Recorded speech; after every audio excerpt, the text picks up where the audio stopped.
Hello, this is Dr. Grande. Welcome to this episode of Alien Lizard Humanoids.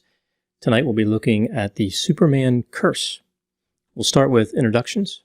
Hi, Jeff. Hi, my name is Jeff Pincin, and I'm a licensed mental health counselor in the states of Delaware and Pennsylvania. And I specialize in the treatment of OCD, obsessive-compulsive disorder, and other similar disorders. And if I wasn't a counselor, I wanted to be somebody who creates a superhero, sells the rights to it for next to nothing, and then regrets it for the rest of my life. It turns out this is a terrible idea, would leave me in a terrible spot, and is definitely not something I should do. So, unfortunately, I had to settle for counseling. Yeah, that would be a terrible idea. Yeah. So Really counseling, Really bad. broken dreams. Yeah, broken dreams. Mike. My name is Mike Smith, also a licensed counselor in the state of Delaware, specializing in narrative therapy and geek therapy, and I'm a self-styled expert in all things geek. If I hadn't become a counselor, what I really kind of wanted to do at one point was to be an actor that chose like an iconic Americana role and kind of like embodied that for like maybe 1-2 movies, and then just got typecast as that and just couldn't find any work after that. It turns out it's really hard to just become an actor in general, much less find that iconic character to portray. And then, the whole being typecast after kind of just kills everything. So I became a counselor instead. Rough. Yeah. It's terrible. And another tough break. All right. So, Superman curse, right? This is a very multifaceted question, right? Because we could spend hours on any one, like Christopher Reeve, Margot Kidder, George Reeves could be an entire episode by himself. George Reeves, right? There's a lot of Superman and Superman-esque characters that have had terrible things happen outside just the natural what you'd expect, like just living and dying, like extra terrible. Right. Early deaths, unexplained deaths, like Christopher Reeve's wife, lung cancer with no smoking. They're very rare statistically. So we have all these different people. Now Wikipedia, generally not a source that I have much utility for. It's a nice summary. Right. They have a Superman curse page that's okay. I have it up now. It doesn't have a lot of detail on each one, right? But it's a good way just to get a quick look of all of them together. Right. It's pretty much, an Excel spreadsheet would be as useful. It's like, they're just trying to get them all in. They weren't trying to go into a lot of detail in each one. They really weren't. Yeah. An overview. Wikipedia is good at that. Mm-hmm. Yeah, they take other sources and then kind of just carry over the information. Sometimes they change it a little, which that's what I don't like about Wikipedia. Sometimes in the conversion, they get dates and names wrong, and usually the little things, but the major points they're usually pretty good on. And that's why we never use Wikipedia in academic papers. Right, it's not a real source. It's not an academic source. It's more like... We don't? Right, yeah. Yeah, no, Jeff, we're not supposed to use Wikipedia as a source. Forget I said anything. In academic papers. It's just... It's more for a bird's eye view. Like if you're interested in a topic, and you're like, I don't know if it's a good enough topic to really get into, you can look at the Wikipedia page and like, okay, it's interesting or it's not. That's pretty much, sometimes for really complex cases, it's nice because they usually align things chronologically, although they don't always, which is another complaint I have about the way they do things. Right. But sometimes they do, and you can kind of get a feel of, okay, this is the order. Once I research one of our cases, I like to have the Wikipedia open just so I can have an basic outline. I just use it as an outline. I bring the details in from the other sources. Right. But this helps me to remember a couple of things here or there. It'd be great if there was a project like beyond Wikipedia that actually went into the super detail and had like a definitive report on these cases. It'd be very difficult to do, but almost be like compiling research articles or something, and kind of going beyond the abstract, but having the information and kind of compiling that somehow. Court documents, yeah. Something like that. Police reports. Almost like a meta study. Yeah, metastudy.com, maybe. I guess what books do is they try to achieve that, right? True crime books try to capture, like the one we did on, what was that ship? Something Bell? The Blue Bell? The Blue Bell. Yeah, right there. Oh, the Blue Bell, yeah. There it is. Yeah, I think that was like a mental health professional who did that. But he brought a lot of like Coast Guard documents and did a pretty good job. It wasn't my favorite book, but But it is the definitive book on that case. I think it's the only one. And, you know, I'm glad he wrote it, because otherwise we wouldn't have the podcast on it. Absolutely. So either way, I guess what I'm saying is I don't know how much detail we can go in every one. We can certainly go into more detail than what we see on like a summary. Mm-hmm. But yeah, a lot of people tied in with Superman. You have 1978 movie, Marlon Brando and Christopher Reeve, Margot Kidder and Gene Hackman, which I think I think it's still my favorite. Maybe just the nostalgia. I still enjoy it. Yeah. I think Man of Steel, to me, is now my new favorite. Just because the special effects really hit with what I would expect Superman to be able to do. Yeah, I always adjust for that, though. Like, you know, it's like comparing like Phantom Menace to Episode 4. I mean, it's even though Episode 4 was way ahead of its time. Oh, yeah. Phantom Menace was like incredible with the CGI. I think it's where they used CGI, or at least I think they did. Mm-hmm. Yeah, in that one. And of course, that didn't exist when George Lucas made Episode 4. Yeah. So you have to adjust, like, adjust for the time, adjust for expectations. I admit, when I was a really young kid and like I was watching all the Superman movies, like that moment where Superman in the first Superman movie where he catches the helicopter, mm-hmm. like that's the Superman moment, right? And that was great. Yeah, he's like, "I got you." Yeah, and she's like, "Who's got you?" Like that's a great moment, and it's a great Superman moment, and like I really enjoyed that. But you know, I learned more about the character. I learned more about how he's portrayed, and there's just there's a different quality to the character in Man of Steel than there's more depth to the character. It's not just the special effects, but it's the more depth to the character. Yeah, Man of Steel was very good, no question, and it had, I think, a much more, spoiler alert for all Superman stuff, a much more sensical ending. Is that a word, sensical? Mm-hmm. Yeah, it sounds right. There's nonsensical, so yeah, it makes sense to be something that's sensical. Yeah. But yeah, it was a good, relatively good ending, and I think that the real flaw of 1978 Superman was the disastrous ending that made no sense. Well, that's because Richard Donner wanted that and Superman 2 just to be one long movie. He just wanted like 6 hours of Superman. Like, he wanted to have it all be like the whole thing with the nuclear missile. He was supposed to throw the nuclear missile up into space, and that was supposed to hit the Phantom Zone. Right. Release the three Kryptonian criminals. Like, that was all supposed to happen, like, go through. But, yeah, that didn't pan out because the studio was just like, no. It's like, you cannot make a 6-hour movie. Nobody's going to sit through that. Yeah, Superman 2 was then they made The Lord of the Rings. I was about to say, if it was like modern day and they tried for a 6-hour movie, I don't know that it would still, work. But maybe people would be a bit more open to it in modern times than perhaps then. I don't know about then, but given some of the lengths of movies in recent times. Yeah, Endgame was 3 hours, right? Yeah.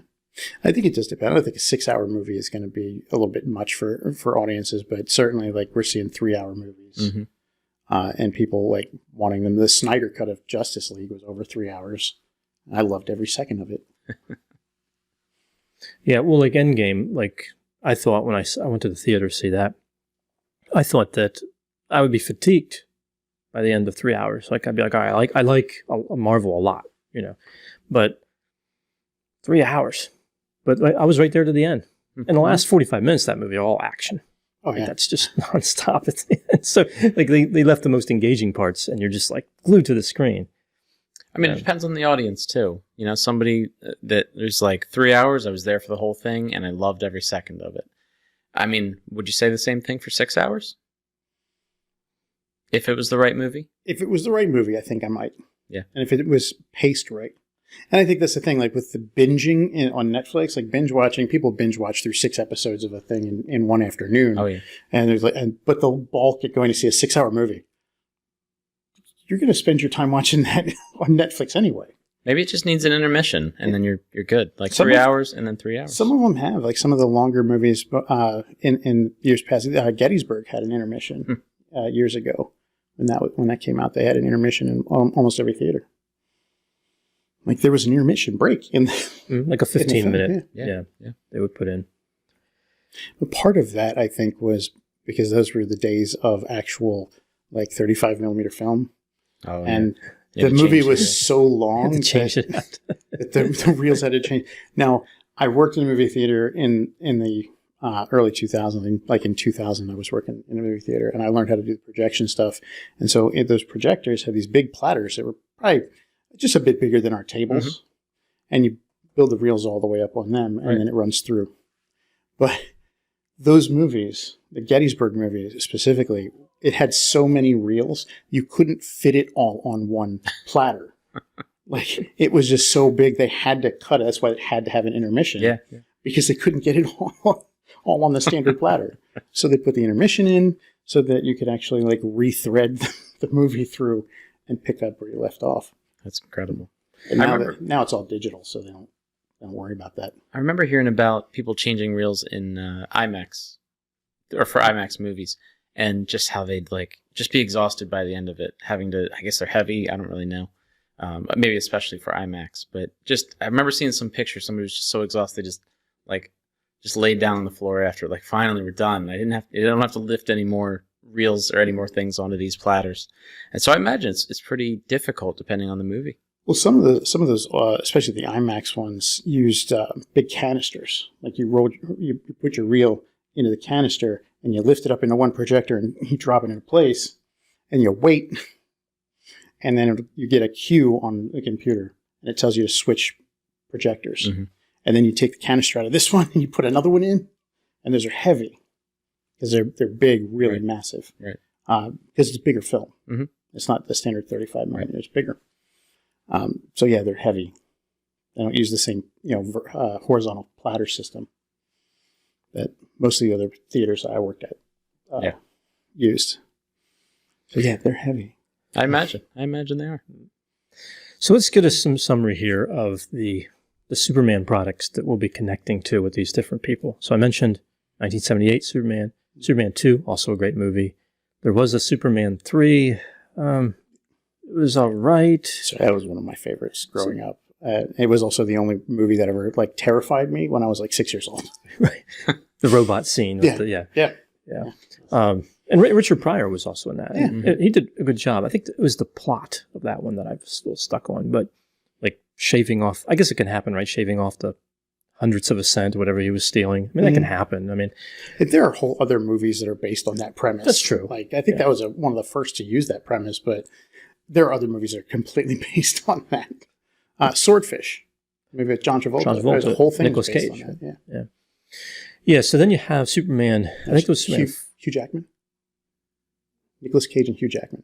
I think it was Swordfish. Oh, Swordfish. I was thinking Face Off. Yeah, Face Off's different. Yeah, that's a whole different movie with the faces. That was Travolta and Cage, right? Cage, yeah. Okay. Face Off. Face Off was Travolta and Cage. Yeah, Swordfish was a whole different. Yeah, that was more of a different type of action. Yeah. A good movie though.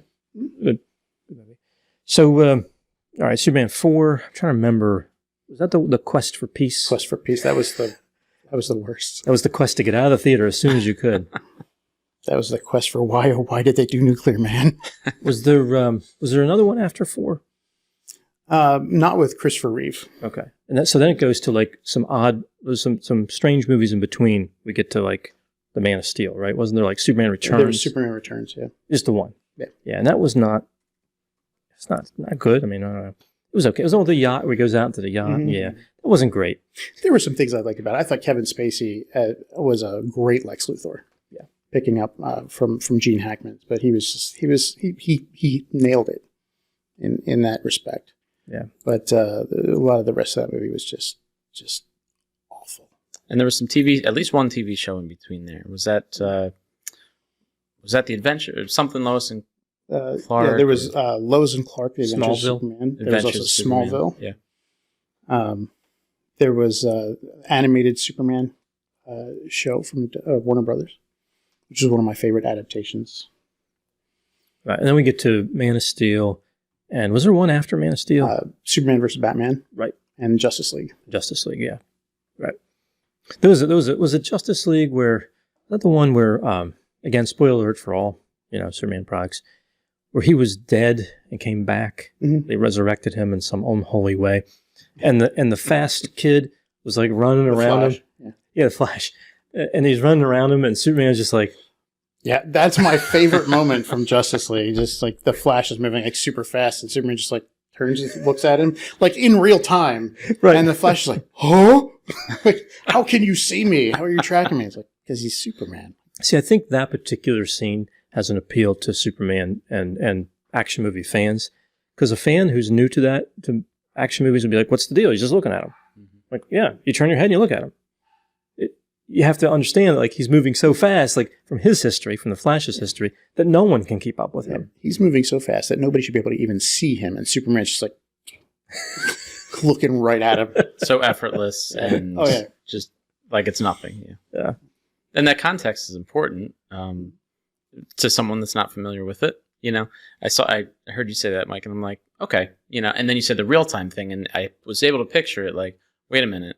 Flash is going so fast. Superman's seeing it in real time. That sounds significant. Now I'm getting a picture of it. So you're right. The context there is important. Yeah. Yeah, that was a moment that was put in for fans. Yeah. It really was.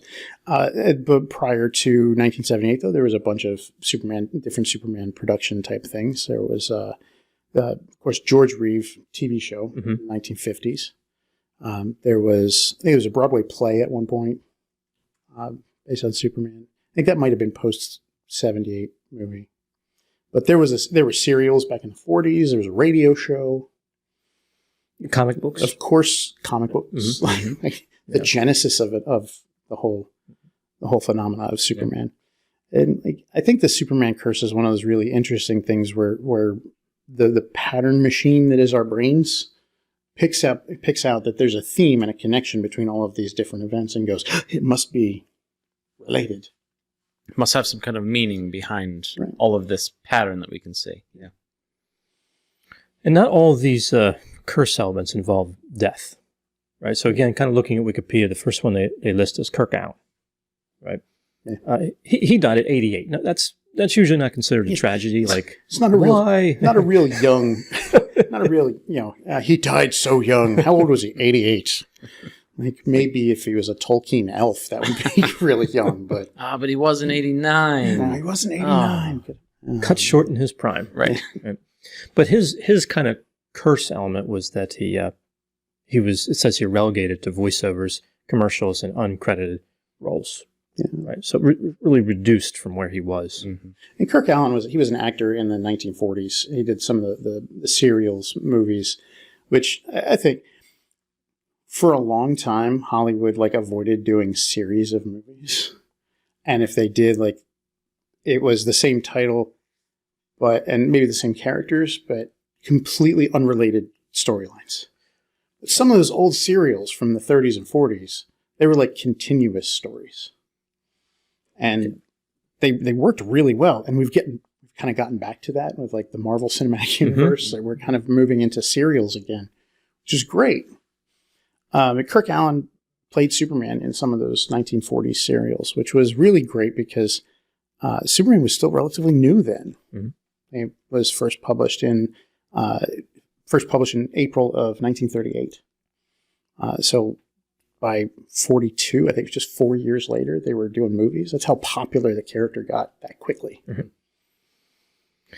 So then we move to they move here to Lee Quigley, who died of solvent abuse at the age of 14. It's an unusual substance to use and to die from. Well, easy to die from it, but unusual to use. Right. He was the baby in the 1978 film. Yeah, he was the one put in the ship on Krypton. And Marlon Brando? Yeah.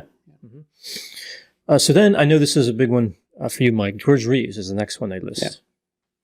George Reeves played Superman in 1951, Superman and the Mole Men. That was a movie. And then The Adventures of Superman. It was popular enough that it became spawned into the Adventures of Superman TV show. And this is not Hans Mole Man. No. This is the Mole Men. It's not Hans Mole Man, who there's actually, some fan theories that Hans Mole Man is actually a bunch of different mole men that die all the time. But no, this isn't Hans. It's not Hans from The Simpsons. It was a series of enemies that had come up in the comics several times. People lived underground, and Superman had to battle them to protect Metropolis. Yeah, and unfortunately for George, he used a Luger and brought an end to his life. An unusual weapon. I imagine it was from World War II, because it's a weapon that German officers carried during the war, and a lot of American servicemen brought them back. It has a very unusual action. It's not a traditional slide. It's an overly complex, really nightmare of an action. It's abandoned now, but it was a clever and kind of novel weapon. But anyway, he chose that, and he ended his life. It's tragic. That's the official report, is that he committed suicide. But George Reeves, like Kirk Allen, after he played Superman, that was the only role he could get. Nobody wanted to hire him for anything else. And George Reeves, once he was done with Superman, he was done. He didn't want to play Superman anymore. But he was typecast and just couldn't find work after that. That was a continuous theme, or a theme for many of them anyway, the typecasting, and only being able to get, only being identified with that role. And I don't know if it was George Reeves. There was one of them that was playing in a war movie after he did the Superman movie, and people were like, "Why is Superman fighting in a war? That's not what he's all about." And I think it was George. Was it George? It was George Reeves. Well, it's like, he's not Superman, obviously, in that movie, but still, people could not disconnect from previous role, and so it did not. It killed his career, perhaps. Obviously, there's death in this one, suicide in this one, but it did not. Or was it? Or was it? So it killed his career, and that's another theme that we kind of see throughout some of these people. Yeah. For those not familiar with Superman, the correlate would be Bob Denver. Was the name Bob Denver in Gilligan's Island? No, not John Denver. John Denver was a musician. Yeah. Is it Bob Denver? Yeah, I think it's Bob Denver. Yeah, I think so. But he was always Gilligan. Like, there was no escaping that. Yeah. And really, all 7 of those, well, there's actually more than that, because Ginger changed at least once or twice, but they became... See, Bob Denver kind of leaned into it, though. Like, he went a different route from like Kirk Allen. Like, he couldn't get his face out there because everybody identified him as Superman, so he went to voice acting. And that wasn't really all that profitable a business at the time. Mm-hmm. Like, nowadays, voice acting is like, you can make a huge living voice acting, but in the 40s, there wasn't as much. Yeah, that's why I kind of said the word relegated when I was reading it, like a little bit. Like, it's not really relegated now. I mean, because in the late 40s, we were starting to move into television. So, like, the radio serials were starting to die down, which that's where your voice acting would have been at the time. War of the Worlds was radio. Oh, yeah. The Superman radio show was huge. Like, that's actually where the character of Lex Luthor came from, was the Superman radio show. And he didn't have the name Lex until years later in the comics. He was just known as Luthor. It's also where Kryptonite came from. Oh. One of the writers of the show wanted to give Superman a weakness, because before that he had none. Except the typecasting. Yeah, except for the typecasting, yeah. You were correct on Bob Denver. It's Bob Denver, yeah. John Denver's the one who wrote the Death Song. In Final Destination, the Final Destination movies. It's John Denver's song always playing. It was a death song? I don't have much experience with John Denver, other than, what was his, did he do Country Road? I think he did. Was that him? West Virginia. Yeah. Other than that, so I can't relate him to a death song. I don't remember which one it was. And I can't even, picture how that would go, just based on Country Road. We've talked about the Final Destination series before on the show, like just horror movies without a villain, just people dying from Rube Goldberg-esque natural things, accidents and things. And in those movies, before someone died, at some point in the scene, the John Denver song would start playing. Oh, there you go. And at some point, you knew when you heard John Denver playing, somebody's going to die.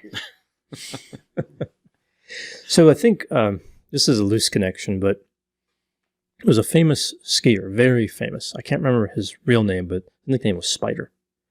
And he lived next to John Denver in Colorado. And this is a case I covered a while ago where Spider was killed by his wife. She said that he was showing him how to use the gun, and it went off. So he was in the bathroom. He wasn't wearing any clothes. A very unusual time for a safety lesson. Oh, get the gun. Let's. Yeah. Rocky Mountain High. Rocky Mountain. Rocky Mountain High was a song that always played in all of the Final Destination movies just before somebody died. There you go. That was all of them? Yeah. Okay. That was a common theme throughout all of them was that. Because they tried to do connecting back to every previous movie. Mm-hmm. In each successive one, they were trying to connect back. And I think the last one actually, like, you think it's a sequel to all of the rest, but it actually turns out to be a prequel. Right. Like, it's like, wow, that actually happened before the first one? Wow, weird. But with, Bob Denver kind of leaned into the whole, I Am Gilligan. Like, he wrote a book to that title, I believe. Like, it might have been something else, but he wrote a book about his time on Gilligan's Island. Kind of leaned into it, did appearances and things. But some of the stuff with Superman roles just kind of was a career killer for especially in the early ones. I don't know how to say it, but it says Spider Sabich or Sabic, something like that. That's the guy. Yeah, that's the guy. Who was trying to remember the name of his wife? Who Claudine Longuette. Yeah, that's right, Claudine Longuette. Yeah, and so, she was an aspiring musician. I think she actually had a few successful records, and pretty much just charmed her way. I'm summarizing a complex case, but charmed her way through the legal process and had a very minimal penalty, if I remember right. Yeah, got to her album, Claudine got to number 11 on the Billboard Pop charts in 1967. And then 5 years later, he was shot. As there was a lesson, somebody was taking a shower and there was a lesson. He was in the bathroom. Yeah, he was in the bathroom, and she said that he said, "Bring me my pistol, and we'll do a firearms lesson." And it went off magically and killed him. Shot once. That's usually when I give lessons as well. Like, if I'm giving somebody a lesson in proper firearm safety, I like better to do be it taking in the a shower. Yeah, I like to do it in the shower. It's just it feels safe, right?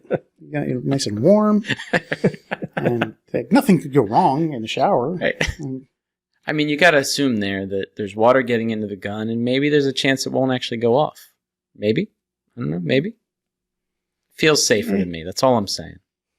I don't know, but if I'm trying to give a lesson in using it, I kind of want it to go off, but just not accidentally. Well, not in the wrong way. Right. Through me. But shower all the way. Close proximity. Can't go wrong. Yeah, that was definitely a wild case. So the next one is probably the most famous. That's Christopher Reeve. I believe he was good friends with Robin Williams, kind of early career, and then, of course, his big break was Superman. Yeah. Was it? I don't know the answer to this, and I couldn't find it anywhere. Is there any connection between them, Reeves and Reeve? I mean, how did that? There isn't. Is that just coincidence? It's just a coincidence. That's one of the, George Reeves' death really started the idea of the Superman curse. Right. But then when Christopher Reeve became Superman, everybody was like, "Oh, it's got to be Destiny. It's the same last name." It's not the same last name. Yes, George Reeves has an S on the end. Christopher Reeve does not. Mm-hmm. There's no relation between them. Very ironic. Probably not that I've been able to discover in all my time looking at it, but just like George Reeve and Kirk Alyn before him, after playing Superman, Christopher Reeve couldn't get leading roles. Mm-mm. No, even though he was a pretty good actor. He was a pretty good actor. He did some supporting roles in places, but the big mark from his curse from playing Superman was actually in 1995. Right, yeah, he was jumping. He was in an equestrian event, and he jumped. The horse did the work, of course. Yeah, the horses usually do in equestrian events. And at one point, the horse stopped right before a jump, and for whatever reason, people don't really know, Reeve held on to the reins, which apparently you're not supposed to do. You're supposed to fly off. Mm-hmm. And he held on and broke his neck. I don't know anything about horses, so I don't know if that's, how that, makes sense. Holding reins, not holding reins, but I guess he did something wrong. That he knew not to do. I would have to ask my fiance. She's the equestrian in the family.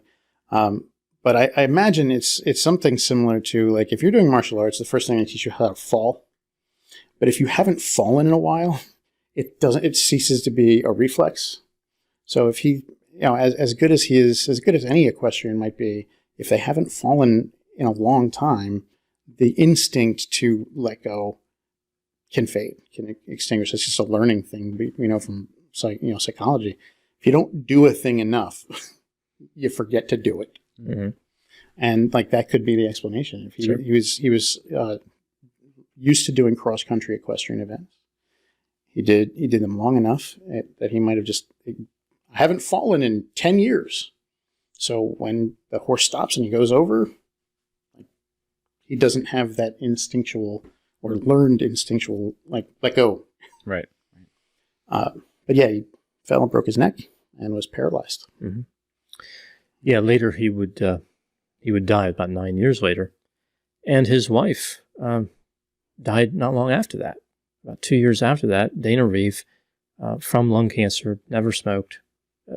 As I mentioned, that happens, but it's really rare. Right. Lung cancer is very commonly associated with Mm-hmm. cigarettes, cigars, pipes, some type of smoking activity.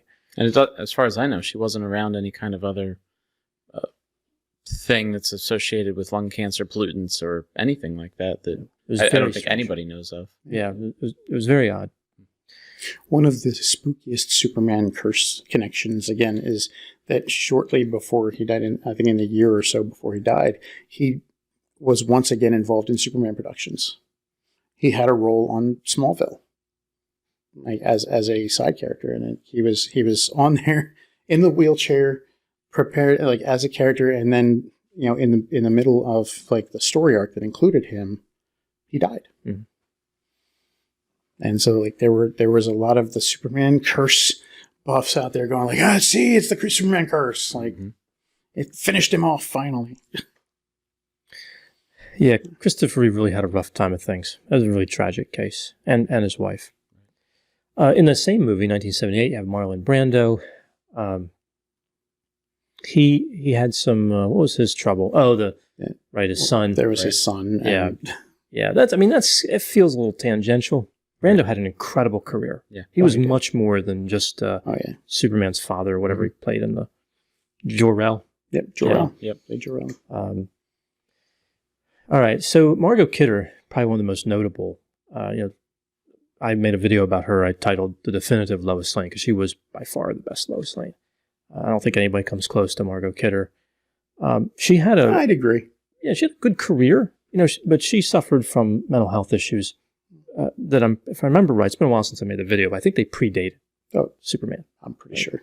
Substance use, bipolar disorder, I think it was. She had some very destructive behavior. The Superman curse didn't cause her bipolar. It was there before. Mm-hmm. Yeah. And she even dismissed that. She was asked about it years later. It's it's rubbish. Yeah, she's one of the non-believers of it. Yeah, so eventually drugs and alcohol claimed her life. 2018, relatively recent. Relatively recent, 4 years ago. Yeah, really interesting case. Richard Pryor's the next one on the list. I mean, he was in Superman 3. And he died at 65. Now, that's young, but it's usually 65, maybe at the fence where somebody's going to be really, really alarmed. Yeah. Like they would if somebody said 60 or 55. He also had a rough life outside of Superman. So, yeah. I mean, the people will point to the fact that he was diagnosed with multiple sclerosis 3 years after Superman 3, as that's where the curse hit him. But really, MS is a genetic thing. The curse didn't cause it, so. Yeah, so I'm not familiar with the next two they have on the list, but I know you would be, Mike. Jerry and Joe? Yeah. Siegel and Schuster. They were the creators of Superman. They met in, I think it was 1932 in high school in Ohio. Became fast friends because they liked sci-fi. And I believe it was Siegel was the writer and Schuster was the artist.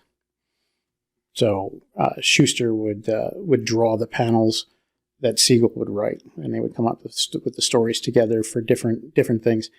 And the culmination of Superman as would be published in 1938 was a long process.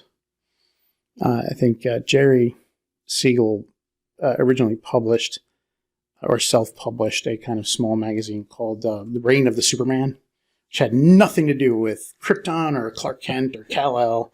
It's actually about a guy named Bill Dunn, who was a homeless guy, and a scientist who gave him an experimental drug that gave him like mind control powers and psychic abilities, and how he just kind of went nuts with hubris and was controlling the entire city until the drug wore off. And then he was homeless again. It's kind of a rags to riches to rags story with superpowers. But that didn't really go anywhere. But what Jerry and Joe really wanted to do was become newspaper serial comic writers, because that's where your money was. Mm-hmm. You do a daily comic, goes in a newspaper, and you get royalties for every newspaper it's sold to. You make money that way. Mm-hmm. That's what they ultimately wanted to do. But when they went to New York, they were both like 24, mm-hmm. and like nobody took them seriously. Yeah. They had an opportunity when they were in Chicago at one point to try and sell Superman as a book, as a comic book, to one of the first companies that was creating comic books, like the proto comic thing. But the comic that they created, that the company created, didn't do well. So they stopped publishing those things and moved on and didn't buy Superman. Which still, at that point, they hadn't settled on colors. They hadn't settled on really a costume for him. They hadn't really settled on a background. They were just like, he's going to be really strong. But eventually, Detective Comics Publishing, which would become DC Comics. But initially, it was Detective Comics Publishing, because the only thing they were publishing was Detective Comics, which actually started out as true crime. The first few stories were true crime. They were drawn from real police blotter stories. And by like the third or fourth issue, they were like, we got to punch this up a little bit. So they started including some fictional stories. And then the editors were like, we want to bring in a new comic, because comic books were starting really to be on the rise. They wanted to see something new. They wanted to see something flashy, colorful, bright, and action-based to draw on the kids. They were really thinking like swashbuckler tales and pirates and things. But Jerry and Joe saw an opportunity to try and make a little bit of money. They took their Superman character, they showed it to Detective Comics Publishing, and they were like, we like it. One of the editors was like, yeah, we'll pay you, was it like $2,000 or something? Which today is a pittance. Mm-hmm. But for both of them at the time, if you adjust for inflation, it was something like $64,000. Mm. But it wasn't just buying the book. It was the rights to the character. Mm-hmm. Like, that's what happened at the time. Like, anybody who created a comic book character, the publisher would buy it. Not part and parcel, everything. Like, writers and artists usually didn't get any credit in the books. Some artists were really smart and found ways of putting their signature into, especially cover art. Yeah. They'd find a way to get their signature into the art somewhere. But they were generally not supposed to do that. But they were like, but that's what happened. Like they were like, okay, we'll sell this, and great, we've got money, yay! Mm-hmm. Nobody expected Superman to launch the way it did. Now I heard that it was $130.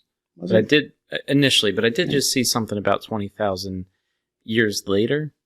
I think it said like there were the 70s. There were a bunch of lawsuits. Yeah, so I think it No, that's just what I had read somewhere. 130 originally. They received $65 each, and then I think as a result of lawsuits, I think it was $20,000 pension.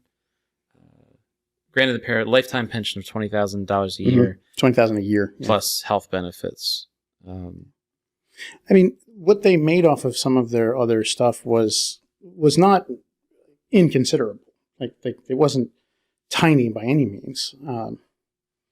They made quite a bit of money off of it, but they lost the rights to it. Right. And nobody was expecting Superman to do much. Like, it was the first issue of Action Comics. Just get kids hooked with something bright colored. Yeah. Well, I imagine as very early on in your career, you're like, somebody wants to buy our stuff. This is incredible. Like, I'm sure they were ecstatic about that. They were. I mean, it wasn't the first thing that they had sold, but it was the thing they'd been working on the longest, Right. And they were super excited about it. And but even the publishers were just like, don't expect this to do well. Yeah. Don't get your hopes up, kids. And then they had to do like 4 printings because it just was flying off of the shelves. People loved kids loved it. Even some of the adults really loved it. And like the plan for Action Comics was supposed to be a different story every week from a different type of action. They were going to do like Buck Rogers style sci-fi, and they were going to do like pirates and treasure hunters and like archaeologists in pyramids and curses and things, as long as they were all action adventure-y. But they figured out pretty quickly that they were just going to stick with Superman. And they were just like, yeah, we're just going to stick with Superman. And they eventually what works. They eventually would change their names from Detective Comics Publishing to DC Publishing because they had the Action Comics title as well. But DC technically stands for Detective Comics. So Jerry and Joe, like, they had sold the rights. They were hired quite a bit by DC to write Superman stories because it was their brainchild. And they're like, you know the character better than anybody. Like, write stories for them. And they were paid per story. But that still wasn't, like, and they made pretty decent money at it, but they still didn't have any rights to the character. Eventually, they would be dropped as writers, artists, and they were making no money off of anything. There was an attempt by Schuster to sue DC over Superboy because he'd come up with that character concept, but he had not sold that to DC. So he was saying that was copyright infringement because he had come up with that character but had not sold it to DC, and he kind of lost the lawsuit. And he was fired from DC. He didn't work for them for a long time after that. But he sued them several times, trying to either get the rights back or get some money from it.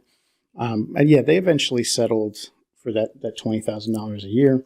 There's also a very important point that was in the settlement, and that is that everything made with Superman has to include the byline created by Joe Siegel, Jerry Schuster. And that's even, like, after that, they didn't do it initially in the 78 movie because that didn't get added in. But once it was put in, they went back and re-edited the movie. If you watch, like, anything from the DVD release on, they have the frames in there that says created by. Oh, wow. So all of the created by credits, any of the shirts that I have actually have it written on it. Like it's written somewhere on everything that has the Superman symbol. Yes, this is a tough situation with these guys because it sounds like, they really did accept a conventional deal when they sold it originally. Right? It wasn't like somebody tricked them, and signed this, and it was some different contract and they ran off. They knew what they were doing. It's that it exploded that made it seem like a bad deal. Right. Yeah. Unexpected. If they had kept success. it would have gone nowhere. Yeah. They needed an engine like DC to promote it, distribute it, and all that. So, yeah, I can understand why people are upset. It just Jerry Siegel would go on to work with DC quite a bit and would create a lot of characters that are not as well known by the general public, but are kind of iconic in the universe of DC Comics. Characters like the Spectre. It's actually one of my favorites because it's a very poetic justice kind of character. Is a ghostly figure that finds people who have done wrong and punishes them with his supernatural powers in an appropriate way. Like there's a serial killer who was killing women and posing them in a wax museum, so the Spectre turned him to wax and melted him. Okay. Like he was like kind of like really weird, crazy out there. Like this is a poetic justice you deserve. Very dark too. Sounds like it. But that was created by Jerry Siegel, and it's been a very large part of the DC universe for some time. A lot of other there's a whole subsection of Superman stories based around the Legion of Superheroes from the year 3000. that, jump back in time to kind of save Superman's life or bring him to the future so that he can help them save the universe and things. And a lot of the characters that are in that were created by Jerry Siegel over the years. So, I mean, like he still worked with DC quite a bit. Joe Shuster was the guy trying to sue to get everything, and he didn't work very much with DC for a long time.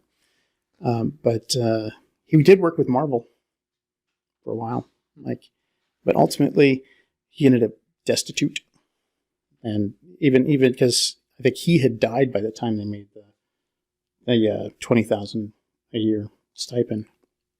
Oh, really? Yeah. Okay. Oh, yeah. So rough break. Now the next pair, Max and Dave, is it Fleischer? The Fleischers. Yeah. Sounds like they produced some cartoons, and they produced some of the best Superman cartoons ever made. And just from an animation standpoint, they were cutting edge in the late 1940s, early 50s. The animation in the Fleischer, any Fleischer cartoon, was superior to anything else that was going on at the time. Like even Disney didn't have animation that was as good as what the Fleischers were doing. Yeah. And they were, but again, they fell on some issues because they didn't own rights to things. Yeah, that seems to be a theme with people who created Superman-like ideas. Maybe that's part of the curse is poor financial decisions. Like the unspoken part of the curse, like negotiating. They weren't bad at negotiating. Yeah, they weren't good at negotiating a deal, even to get a little tiny percent of what was going on. But was it Lucas? Was it George Lucas who bought the merchandising rights? Yeah, for Star Wars, and it was like $25,000 or something. They're like, oh, this guy, I can't believe he fell for that. The studio had no faith in Star Wars at all at the very beginning. They were just happy to grab that money from him. They were just like, okay, like we'll give you some money to make this movie because American Graffiti did pretty well, so we'll let you make a movie. And he's like, can I buy the merchandising rights? And they're like, sure. You mean it? Really? That's where the studio thought they were getting over on him. Yeah. Those ended up being very valuable for George. Incredibly so. But Max and Dave Fleischer worked for their studios. Fleischer Studios were produced by Paramount Studios, and the Fleischers started arguing with Paramount about money and things and time and things, and Paramount eventually just sold them. And the new owners were just like, get out of here. We just wanted the product that you have already made. We don't want you to make anything new. Just go. And ultimately, they both ended up dying kind of in poverty. Max died in poverty in a charity hospital years later. So I mean, they chalked that up to the Superman curse. Now, this next one I'm not too familiar with. I guess there was so we talked about Superman Returns. Mm-hmm. Not my favorite Superman. No. Kind of awkward in-between Superman. Brandon Routh, to his credit, did have a similar kind of physique to Christopher Reeve. Mm-hmm. And that's what they were going for. I don't think it was necessarily his acting. I think, again, it was the writing. It's just not a good... I agree. Yeah, a good movie. But I guess there's a DVD that they put together, and then three of the people had some trouble. The people worked on that. It was a weird one, too. Like, one fell down a flight of stairs. Another was mugged and physically assaulted. Third was smashed into a glass window. I guess there's no rhyme or reason to how people get hurt, but those are kind of odd ones. Falling down a flight of stairs. I don't know how often that happens, but you don't hear about it. I did that 3 times yesterday. 3 times yesterday. Well, maybe it happens. Just saying. I'm terrible on stairs. All these situations would have been aided if they were Superman. Yeah, that's true. If they were Superman, Superman doesn't fall down a flight of stairs. But if they were Superman, it might have been worse. I mean, that's the curse. Unless it's on purpose. I mean, when he's wearing the glasses and the shirt and not in the outfit, when he's Clark Kent, right, he's often portrayed himself as a little bit more klutzy and clumsy. Mm-hmm. So he might fall down a set of stairs just to, pratfall to throw people off the set, because Superman Superman doesn't. He's got to maintain He can't. two identities. He can't fall down the stairs. Right. Superman flies. How's he going to fall down the stairs? It also seems like what happened to them could have been an invisible Superman, right? Pushed down the steps, physically assaulted, and thrown through a glass window. It was the Superman curse. So Allison Mack, I thought this was an interesting addition. She was on Smallville. Yes, she was on Smallville. And she got involved with Keith Raniere, who is one of the most legendary cult leaders ever, NXIVM. There's a 9-part series that was on some time ago. I can't remember if it was like HBO or who had it, but it was very, very good. Had like the behind the scenes where he started some type, it's been a while since I worked on it, video, but it was some type of like self-help for relatively wealthy people. So, she was considered successful. And he had another young lady who was featured in one of the Star Wars movies, one of the last 3, I think. Very small role, like Luke's aunt or something, that would later be annihilated by the stormtroopers in episode 4. Baru. Yeah. Aunt Baru. So, and he had Keith Raniere had a bunch of other people as well. His partner, I think, who also ran into some legal problems, was like a nurse, and he would recruit all these fairly well-educated, successful people. They'll come in there and believe that they could explode financially by doing whatever cults do. It was kind of like it was almost like multi-level marketing type nonsense. It wasn't an MLM, but it was like that type of nonsense where it's all like positive statements but no actual money. Right. And the self-help, and of course then he turned it into some really bizarre stuff with, I won't get into it, but it's very weird. And she was part of that. She was one of the recruiters for his kind of weird stuff he did. And I think, did she end up going to prison? Or Yeah. I think she was recently sentenced, right? I think she was, yeah. She was, I believe she was convicted and sentenced. Yeah, I think Raniere he's essentially life in prison. It's like 160 years or something. And then Allison Mack didn't get sentenced for a long time, and people were wondering what happened. And I believe she did. Take a look here. I think she on one did. website, the fandom website, it says she pleaded guilty to racketeering charges. And I'm sorry. Well, there's 2018 trafficking and conspiracy, things like that, and then racketeering charges in sentenced to 3 years in prison in 2021. Yeah, she could have gone away for a long time. She was actually really lucky. Right. It's only got 3. Raniere's never getting out unless he lives well over 100. Yeah, she was facing like 14 to 17 and a half years. Mm-hmm. But based on her statements and the guilty plea, she only got 3. Yeah, basically she manipulated victims of Raniere. Like he picked them and then she like recruited them into like a secret sub-cult of the NXIVM cult. NXIVM. But I really recommend that 9-part series. I can't remember who produced that, but that was excellent. Oh, it's a fascinating. The NXIVM Raniere thing is. We should do that one at some point because that's a fascinating case.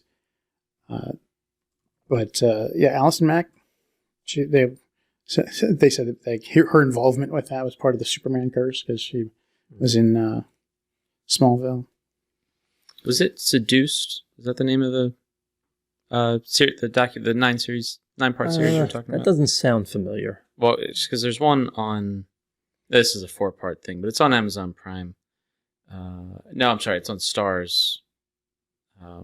It says Seduced Inside the NXIVM Cult. It says a 4-part thing. That's just the first one that comes up.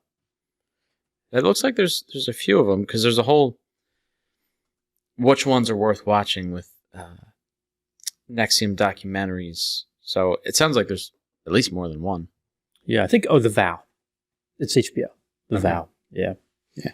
Was the. But it has cult leaders love to record themselves. Remember Rajneesh? Yeah, so much video. Bhagwan Rajneesh. Oh, so much video from Bhagwan Rajneesh. I can't emphasize enough how expensive cameras were back then. They weren't like on your phone. They didn't have cell phones. And they recorded everything. Well, everything. Keith Raniere kind of did the same thing, except, it was his, the training sessions they did. And they were really very corny. It was obvious that he was a scam artist. And these people, again, relatively successful, would go up to, I think it was like New York, Albany or somewhere in New York, and they would join in. They had like little colored sashes they would wear, like, and they'd want them, like they'd yearn for them, like, oh, I want to be promoted, almost like a in martial arts where they have the belts, Yeah, right. and kids who go into classes don't even care about the martial arts, like, give me the belt, I want the belt, right, I want the green one, I want the purple one. Like, that's how they were. They were like fighting over like, the yellow sash. You have to have like military-esque ranks in order to have a perfect cult. Yeah. Well, I mean, they got to achieve something. Right? Yeah. They got to get somewhere in the ranks. Yeah. How else do you control people's desire to differentiate themselves? Yeah, you're right. Mm-hmm. Like if everyone's got to be the same, there's got to be something that allows people to be individual, and it's rank. Mm-hmm. Yeah, and of course, Keith was the highest. Yeah. Oh yeah. He's the leader. Well, he did get the longest prison sentence, so I guess it all worked out. Leader. The leader. The Toy Story. No, Simpsons. Oh, Simpsons. Simpsons, the leader. Yeah, Toy Story was the claw. Yeah. That's what I was thinking. The claw. It looks like there's a TV series too with the Val. It looks like it's the same thing, just a TV series. I have to look this maybe? up. I'm pretty sure. Let me see. I think it was. So this is 2020. This came out in 2020. The Val TV show. Because it's saying that there's 16 episodes of it or so. It's a lot of episodes of. Yeah. That must be a different thing. I'm not sure. They're saying, might be a dramatized. So it might be. Yeah, it's the Nexus thing, or Nexum thing, but just I don't know, a show format. So it came out in 2020. I think the Val was 2012, maybe or so. Yeah, it looks like a TV series based on the. Yeah. Right. So lots of things out there to watch about that group.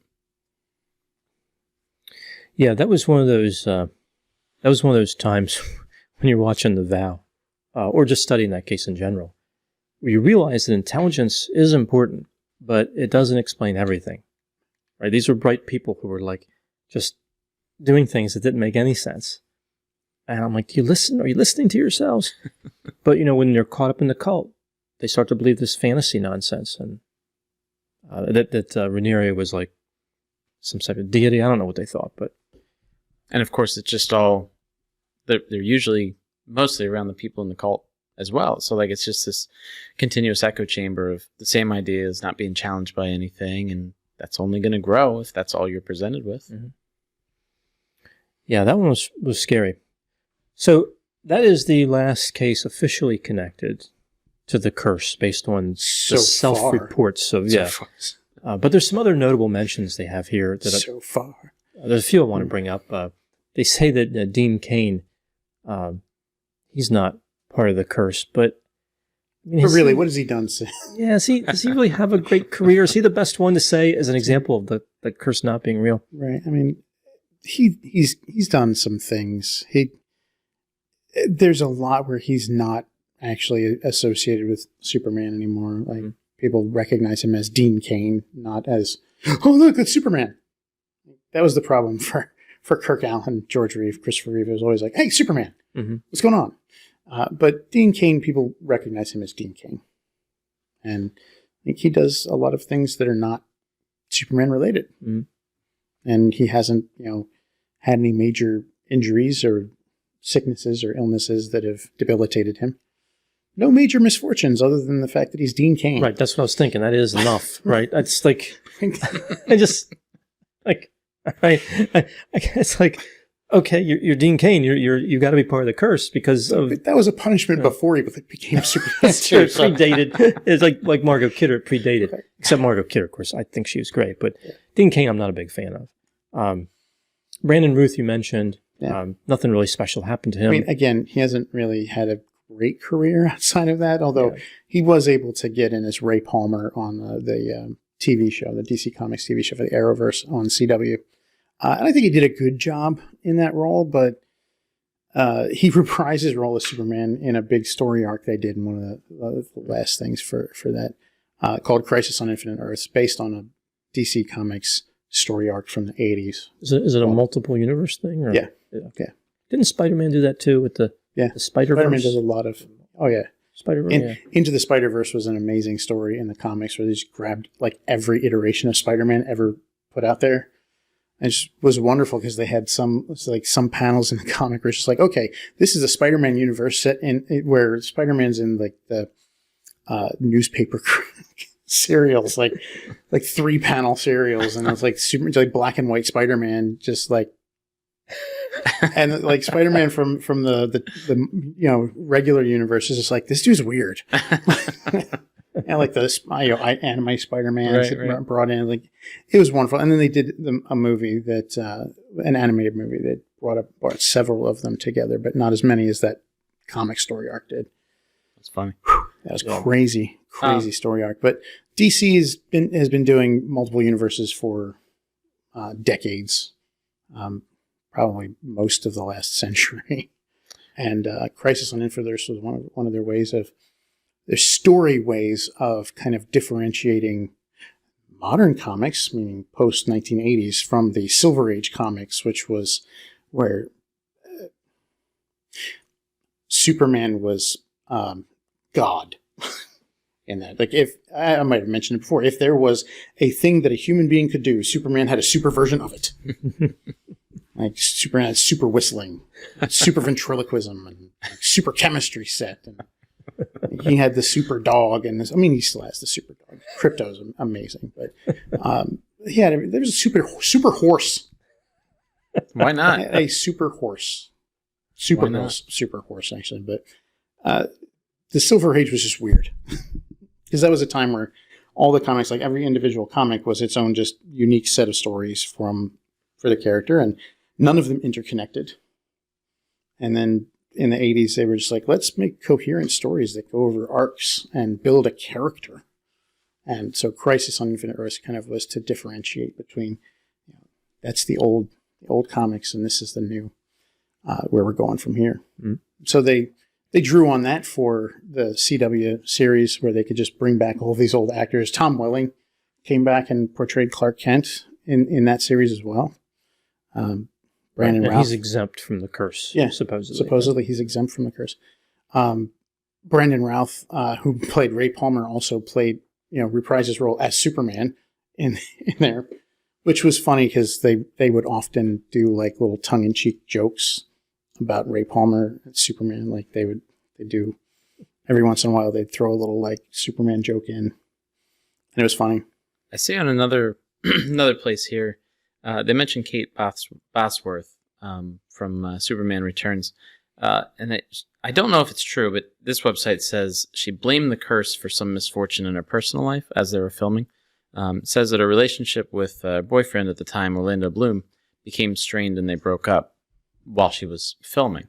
But I don't know. I don't know if she actually blamed it or not, but this is mentioned on somewhere else as well. So another possible connection that perhaps she tries to make. I feel like the curse can be treated like a number of like disorders. When you're talking about like PTSD and how people will drop something on a foot, but I have PTSD. Yeah. I mean, is it really the curse if it's a loss of a relationship? I mean, a death, that'd be one thing, but it's a breakup. Mm-hmm. I mean, they happen. Yeah, I mean, that's pretty normal. Especially maybe if you're working on a movie that I imagine is a stressful time. You're away from loved ones for a while, potentially, depending on where the movie's at. That one really doesn't strike me so much as the Superman curse as the Pirates of the Caribbean curse.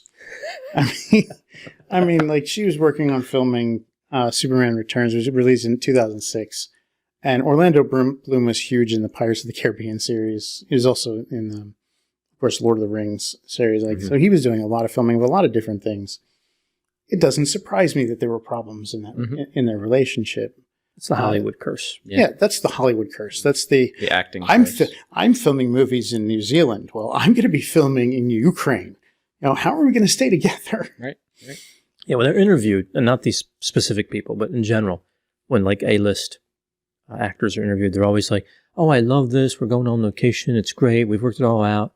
And then later, they're like, "Oh, it destroyed my life. It destroyed my marriage."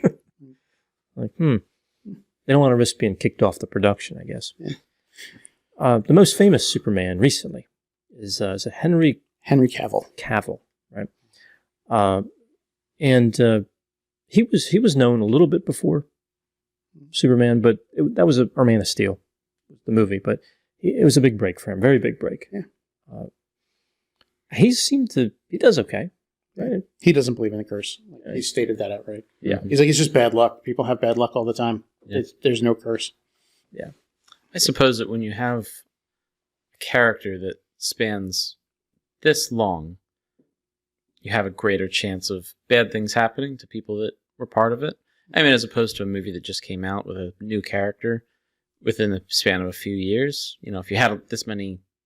Well, deaths or Silent misfortune. Live is a great example. Yeah. It's been around a long time. It has there's a particular kind of high sensation seeking Right. We should cover the Saturday Night Live curse. theater major, right? There you go. That they're looking for, like they're looking for young people who are willing to move to New York City, and they don't get paid a lot, like relative to like big time actors. Right. You know, it's a lot relative to most people, but Right. they're hoping to get movies, and like Will Ferrell and all did, you know, like to explode. Yeah, they're not ready for prime time yet thing and all that. Yeah. But at the same time, even though it's not huge A-list actor money, they are making more money than they're used to when they're young. Right. So then we see the drugs and the alcohol and all that. So, I mean, they've been around a long time. They've had a lot of people die of drug-related or other, murder, like Phil Hartnett was murdered. Yeah, they're staying up real late all the time. They're constantly having to come up with new ideas and a lot of parties surrounding that because a lot of people want to be around them. And that makes sense, right? And so you're like you said, you're attracting a certain type of person in some regards. And so it's, a person that was already at higher risk. Right. Yeah, a lot of people are already high energy. So there's a Saturday Night Live curse. So many actors in Saturday Night Live have died. That would be a good separate podcast because there have been, I mean, approaching a dozen or so. There's a lot. There's a lot. Chris Farley. I mentioned Phil Hartman. Gilda Radner. Tragic end. John Belushi. We could probably put Chevy together. Chase's career. Well, you could argue, Steve Martin's career. Chevy Chase. John Candy. Was he on Saturday SNL? No, he wasn't. I don't think he was once. on SNL. He hosted once, but he was still like really close with like Dan Aykroyd and Bill Murray. Like they were really part of a crew. Like he might not have been directly on SNL as part of the cast, but I suppose he was in that universe. He was definitely in the comedy and like improv. I think he did improv. He was in a famous group, and I think it was in Illinois, Chicago, Illinois. I can't remember where he got his start, but yeah, he was definitely in that same vein. Was he Second City? I think it might have been Second City. Yeah. Which, I mean, they all, a lot of the SNL big recruiting people came source from for Second SNL. City, Right? Yeah. I never liked improv. I still don't. And it amazes me so many very good comedians have their start there. Oh, I love improv. I love improv. Like Whose Line Is It Anyway is one of my favorite shows. I love it. I like many forms of comedy, but not improv for whatever reason. I mean, it is very hit or miss. Obviously, you never know what you're going to get. It's improv. And it's probably more often than not, it's people that are not highly developed actors, perhaps people that are trying to get a start in acting, things like that. So it's unpredictable. Obviously, it's the point of it. So I can understand why people wouldn't like it, But bad improv is terrible. Which makes me like SNL, which is one of the reasons why I like SNL so much. They're up there doing it live, and there's a high chance that things might go wrong. Little things, big things, whatever. But I think they do it so well, even when they mess up. Just all right, we're moving on. I think that's why the show has lasted so long, because they have really good actors there, people that are pretty fresh in it too, but still really good. And obviously people that will go on to do bigger things after that too. But just being able to watch them develop that and take chances and try things, and they're going to mess up and they're going to do well. And, so that's why I like it so much, just kind of that rawness of it. Yeah, I mean, they do the pre-made stuff, right? Which I think is hysterical, like the songs. Oh, yeah. That they're not live. Right. But then they have the live. It's interesting to see. Pre-recorded. They're competitive. Right. Because you would think the pre-recorded would be way better. Right. And it's better planned, Mm-hmm. I think, and executed. Either way, they're both planned, but it's better executed. But yeah, the live stuff has persisted. Mm-hmm. And it's funny. It's funny to see them lose it. Yeah. I think it was Kate McKinnon. She's one of the most talented on there right now. Yeah. Right. And she can make like almost any of those cast members lose it. Oh, yeah. Because she's rock so solid. good at it. Yeah. Yeah. There's a recurring skit that they haven't done in a while, but it's an alien abduction. That's what I was thinking of. And she is phenomenal in that. I don't recall her breaking character at all in any of those, but everyone else has. The guest or the regulars doesn't matter. Right. It's just anybody. And it's gonna happen. And yeah, she doesn't hold back on anything ever. That's what she's good at. Yeah. I mean, one of my favorites where like one of the cast members just cracking up was when they had Nick Cage on and Andy Samberg doing an imperation of Nick Cage in the same scene. Right. Getting Cage, and like whoever the other person, Weekend Update. Yeah, the Weekend Update host was just like just lost it to get through the entire thing, just because like they were both riffing off of each other, and it was so funny. Right. That one's really funny. That's high praise. Nick Cage is just crazy, but Andy Samberg kind of held up to that crazy. He definitely did, and I love those because he goes on there and he lists some movie and he's like, "How am I not in that movie? I've done 15 movies the last 5 days. How am I not in that movie?" Nicolas Cage is in everything. One of my favorites, the Dan Harmon joke about Nicolas Cage is in the TV show Community. I don't know if you've ever seen Community. Yeah. I love Community. Community's great. There's a whole at this stupid community college. I don't know if you've ever seen the show. No, it's great. It's all set in a community college in somewhere in California or Nevada or something like that. Yeah, it's an actual community college. Yeah, and there's a character named Abed who's like this huge nerd dork, kind of like pop culture guy, and the community college decides to offer a show about or a class about Nicolas Cage, and the entire episode, like Abed is watching different Nicolas Cage movies and trying to figure out, is he a good actor who does bad movies, or is he a bad actor who does good movies?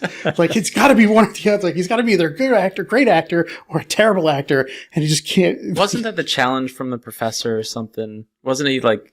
Is it something like that? I think that was Who's the Boss. Was that what it was? Okay.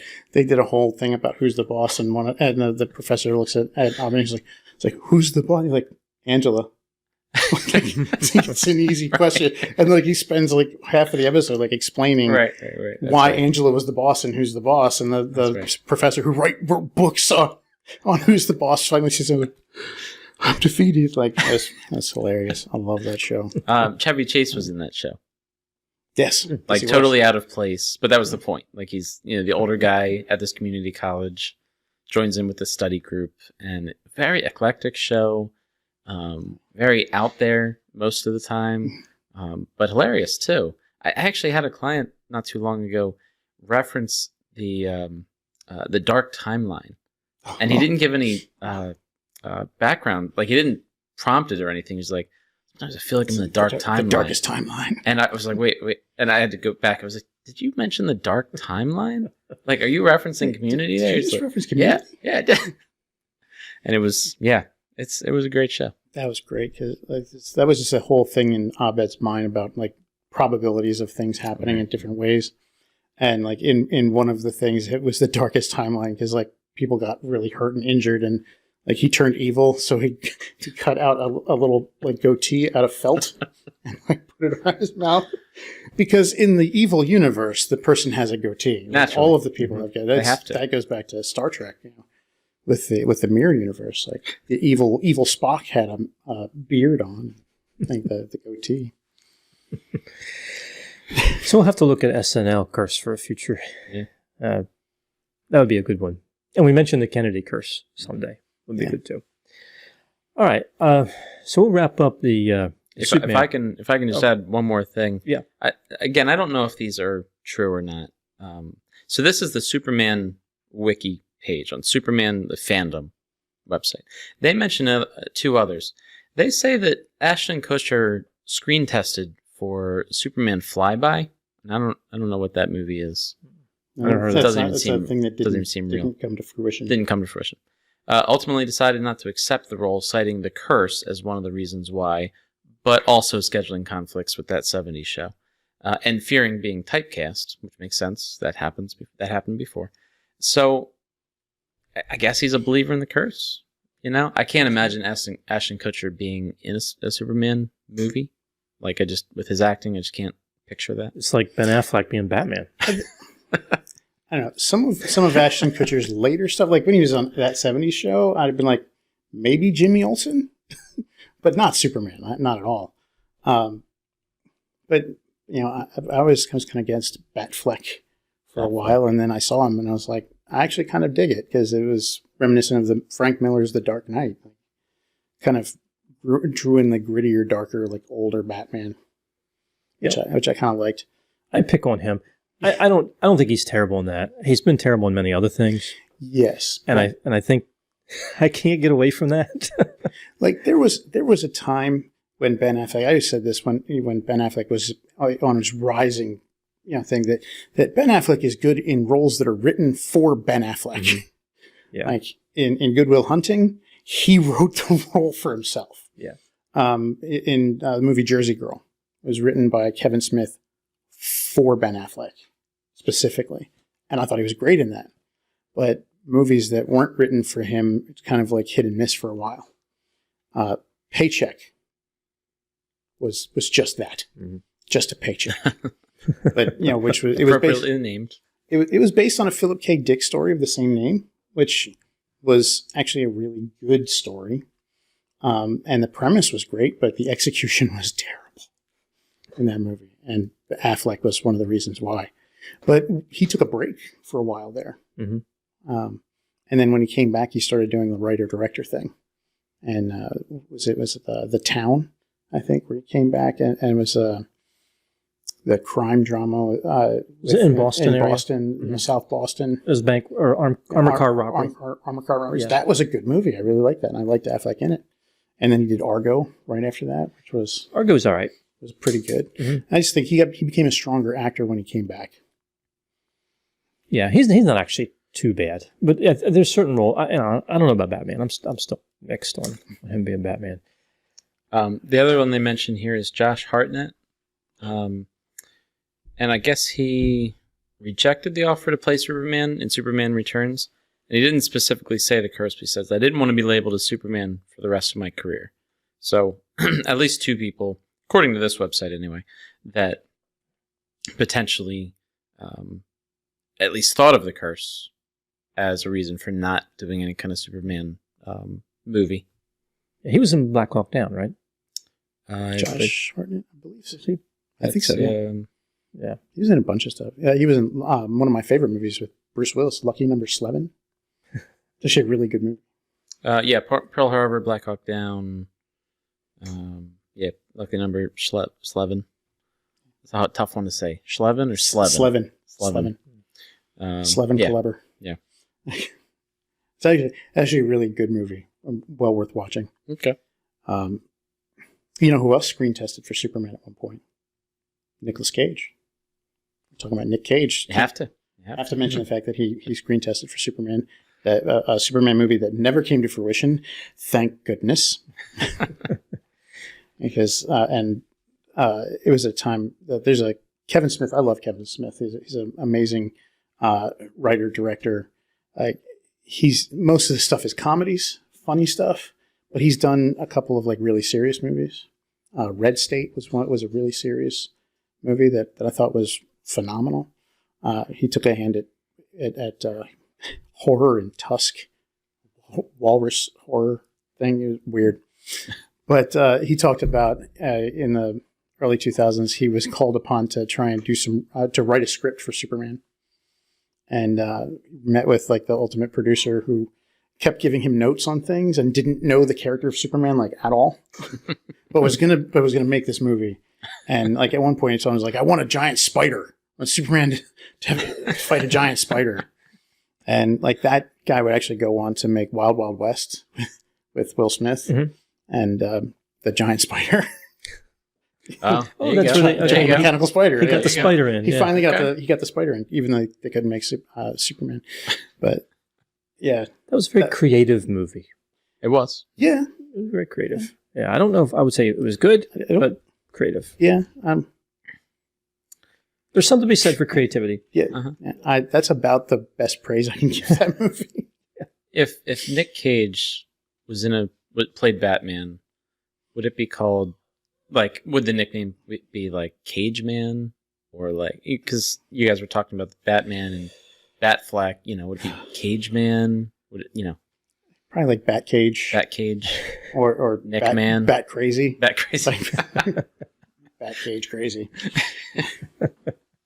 It would just be Nick Cage, Nick Cage. Lord. That's it. Yeah. But it's funny. There's no Batman curse. Yeah. Yeah, I don't think there's any other action hero curse at all. There's been a bunch of different iterations of Batman over the years, bunches of different Batman movies and TV shows. And we saw what happened to Adam West's career. Adam West, he rode the Batman train for a long time, and then kind of went crazy near the end of his life doing Family Guy. Just having a lot of fun being nonsensical on Family Guy. I loved his character. It was so great. All right. So we'll wrap up Superman Curse there, and we'll get to some questions. We'll try to tackle a few questions here. We didn't answer them in the last episode. I know there's some kind of backed up. We're going to try to move through them orderly, though, to get as many as we can in. Yeah. We might not have answers for some. And that's okay. That's all right. Who knows? We have Dr. Grande and myself haven't perused any of these questions, so Jeff is just going to be shooting questions that we don't know about. Mm-hmm. Yeah. And who knows what'll happen? I'm just going to try to stump you guys, really. I'll probably just throw in math questions. It's like quiz show. Right. Math questions, and you have to come up with 5 seconds. Where's our buzzer? We don't have buzzers. Yeah, no buzzer. Oh, I made those buzzers for you back in grad school. We could pull those out. There you go. All right. First question. What are your favorite animes? I'll start. I don't have one. I don't watch anime or read it or anything. So I don't have one. It's just not something I'm really interested in. Go ahead, Mike. Okay. Well, I have actually quite a few. I've been watching anime since, I don't want to say how long. Since you were younger. But VHS was the medium that they were on when I started watching them. I have a lot of favorites right now. I was just actually talking to a client today in session. We were jamming about animes that he watches, that I also watch. And I think one of the best ones right now is My Hero Academia, which is kind of like a superhero high school. It's really good. I really enjoy it. Yeah, so I really barely know what anime is, but I did cover a case a while ago about an arsonist who set fire to an anime studio in Japan. I think it killed quite a few people. It was terrible incident. That's pretty much the most I know about animes from researching for that story. I know they're very, people get, fired up about the style, and it's an art form. It's just not one that I appreciate. Art form. I think that's a good way to talk about it as the art of its. It is. Takes a lot of talent, I imagine. I mean, again, I don't have much experience with it, but it appears to take a lot of talent to be able to get that kind of art just right. It seems to be very specific, or not very but specific in the sense that when you see it, it's anime is my perspective. You know what brand it is, like what studio. Sure. I guess there's a lot of loyalty with specific studios and their work and everything. Yeah. And that particular studio in Japan, I can't remember the name of it, but the guy became obsessed with it for whatever reason because he thought they took their idea. He took their idea and they didn't. But that didn't stop him from burning the place down. He actually doused it in gasoline and set it on fire. Yeah, there are a lot of different, specific styles of anime that go. There's a very wide variety of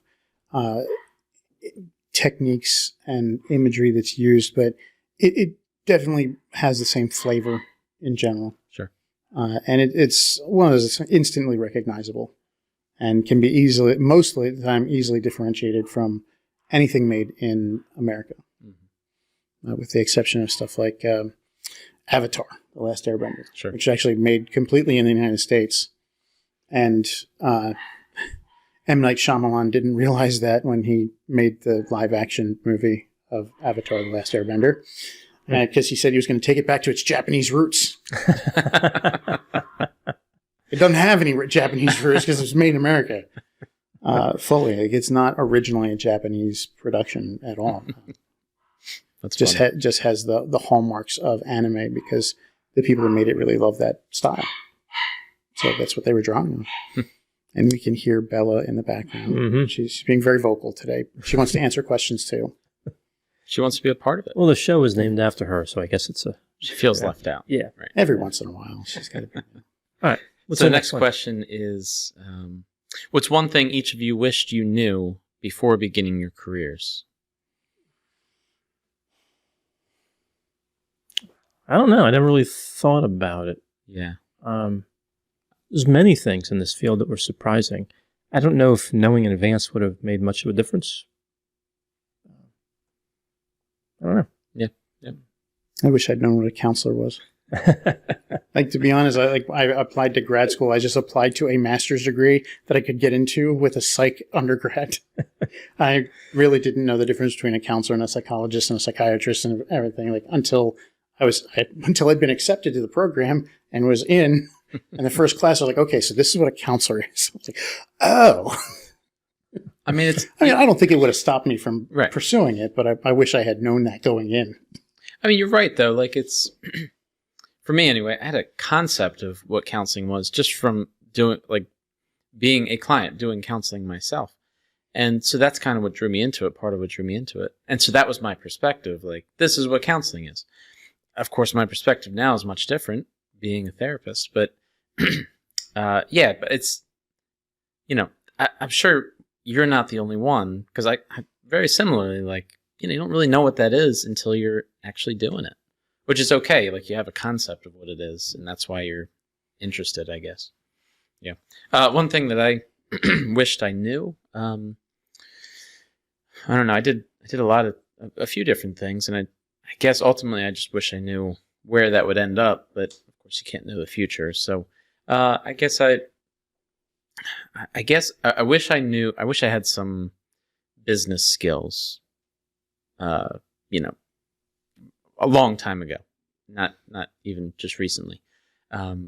Skills that would have helped me, like when I was working for other people, working for companies, helped me like be able to maybe negotiate salaries or just be able to understand ways of marketing things, or just simple stuff like that. But of course would help me now in private practice with my own business, that I could have kind of built those skills prior to needing those skills right in the moment.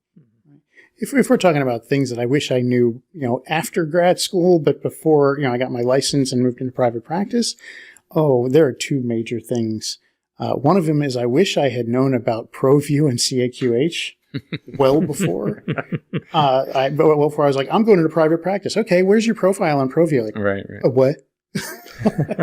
Give me those. We were never prepared for that one. Mm-hmm. Give me that CAQH acronym again. Tell me that one. What does CAQH mean? And the other was don't take EAPs. Mm. I had horrible experiences with EAP clients, with the EAPs just not paying out forever. Like sometimes, like I've had EAP clients, they didn't want to pay. They wanted to pay out the lump sum of all 5 sessions after all 5 sessions were complete. Mm-hmm. And that I'm like, now I've got 5 weeks of stuff locked up and I'm not getting paid for it until after it's all done. And then they take a month after that to send the payment in. And it's like, okay, I've seen this client. They're on their way out the door and I still haven't been paid for anything. I feel like I'm working for free. Mm-hmm. Yeah. So I'm just like, I don't take EAP clients anymore. Yeah, the business side. Employee assistance programs. The business side is tricky because counselors don't make a lot considering their educational level already.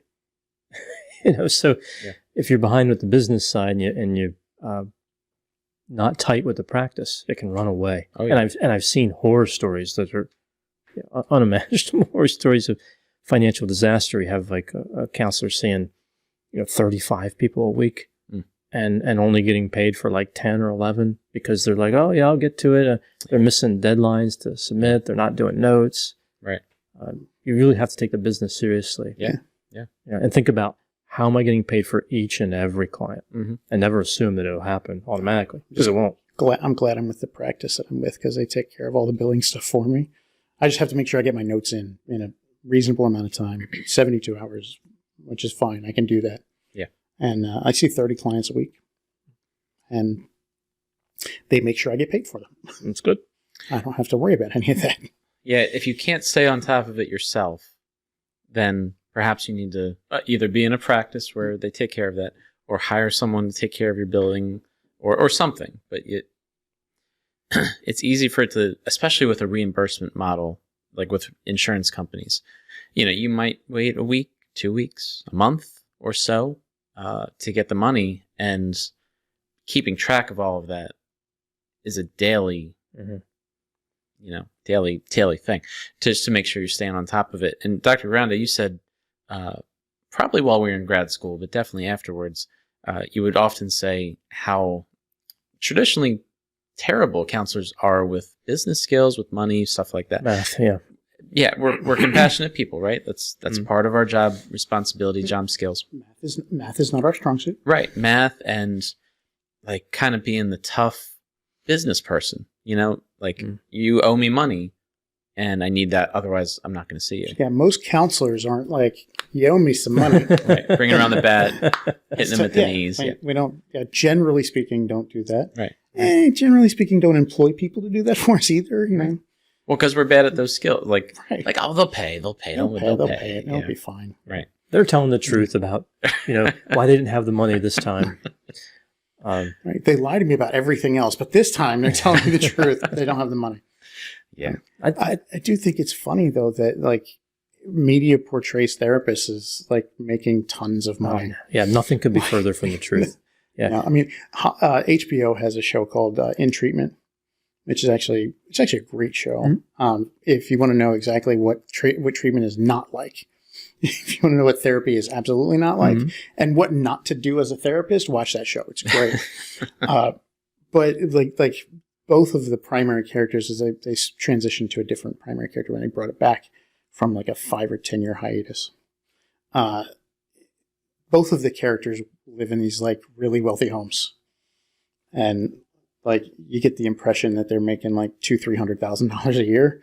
I'm just like, where can I get that?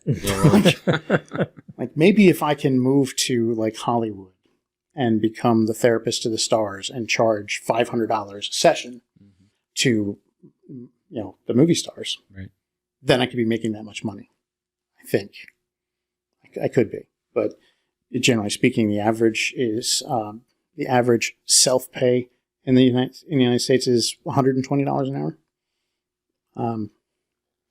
If you're seeing 30 clients a week, that's not going to get you too far. And if you're doing self-pay in your own practice, more than half of that is going towards your rent, your utilities, your advertising budget, insurance, everything. So licensing. Your take home ends up being $50,000 after that, and it's just not.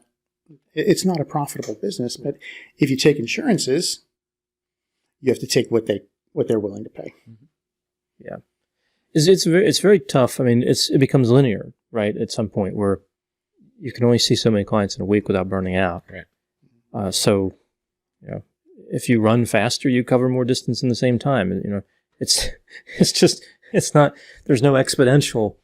There's no breakthrough. It's like, if I hit 50 clients, I'll double my money. It's nothing like that. It's and people, invariably, they start off strong, and then you go visit them a couple of years. I don't work Fridays, I don't work Thursdays either. Wednesday's a short day for me. Before we know, they're part time, but they found a group of clients that they're reliable, and they can track them well. They're familiar with them, so it becomes a little easier in that way. Right. Kind of the right clients. And sometimes they get into the the group practice, right? You get in practice with a bunch of other clinicians. You know, partners of the practice then employ clinicians as employees or contractors and let them bring in all of the money, and then they can step back and take care of some of the administrative stuff and just like rake in things that and pay for everything, but they're still bringing more money in. It goes into their pockets. But at that point, you're not a counselor anymore. You're an administrator. Right. Yeah. And eventually the counselors figure out that they can do this on their own, and they, it's tough. Which means you're then administrating, hiring more counselors and things, which can be beneficial if you can build up a big enough practice. Yeah, I think by the time someone gets their license, they're well aware of what they're worth. So it's highly competitive. Or in some fields, you can like give somebody a chance. Like, oh, I'll hire you now before anyone else gets to you. I'll give you a chance. You can't in counseling because they have to have a license. Yeah. Again, all that school and all that time, they're like, no, I know how much I need to get paid. Yeah. Well, I remember when I started in private practice, I was doing it like after my full-time job, and I was like, this is when I was having supervision with you, Dr. Grande, and I'm thinking like, what are people going to be willing to pay? Most people, perhaps don't really understand the licensure part of it. But I'm thinking, what are people going to want to pay for somebody who's not licensed yet? And so I'm like, no, to start here and then go up. And it felt weird because I'm like, I don't really know what, at this stage of the game, what somebody might expect to pay for this. What is it appropriate for me to charge this person for my services? Right. Which is always in our profession, it's an awkward thing because money is not the thing we want to talk about. Right. Some people, some professions are like, okay, how much can I charge for my services? As a mechanic, can I charge $150 per hour for labor? Sounds good to me. And sometimes they have that labor rate just posted right on, it's, here's your service. Here's your labor rate. Right. But as a counselor, it's like, do I want to try and charge this person $120 an hour? Or wait, can you do that? No? 60 maybe? We can cut it in half? No, 30? Okay, we'll do 30.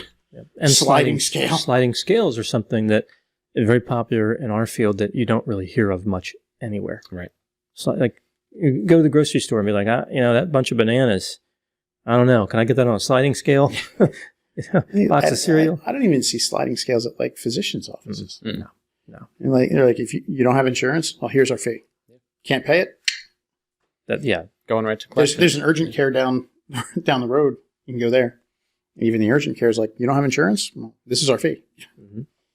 You brought up a good point, Dr. Grande. Again, when I was going into private practice, like about the sliding scale. You're like, well, if you have a sliding scale, why wouldn't everyone just go with the lower rate? Like if you're going to offer it, why wouldn't everyone just go for that? And it was an interesting thing because I used to offer it and not everyone went for it. And I was surprised because like, maybe they just feel weird about that. I don't know what the reason is. And then I realized like, you know what? I don't want to even have that discussion with everyone. If you can't pay this rate, okay, well, it's understandable. Maybe there's somebody else available. Most of the people are through insurance anyway, at least for me. And yeah, I don't know, cut out a piece of that I realized I don't even have to bother with that question now. I don't even have to bother with this is what it is, and that's it. There's no gray area with that. But it is an interesting thing. I mean, nobody else that I'm aware of has to deal with that. I'm not a big fan of talking about finances with my clients. Right. And like if I have a new client and I open up their billing page to see what their copay is, and some of them have insurances have really high deductibles, and they're like copay is like, your copay is $114.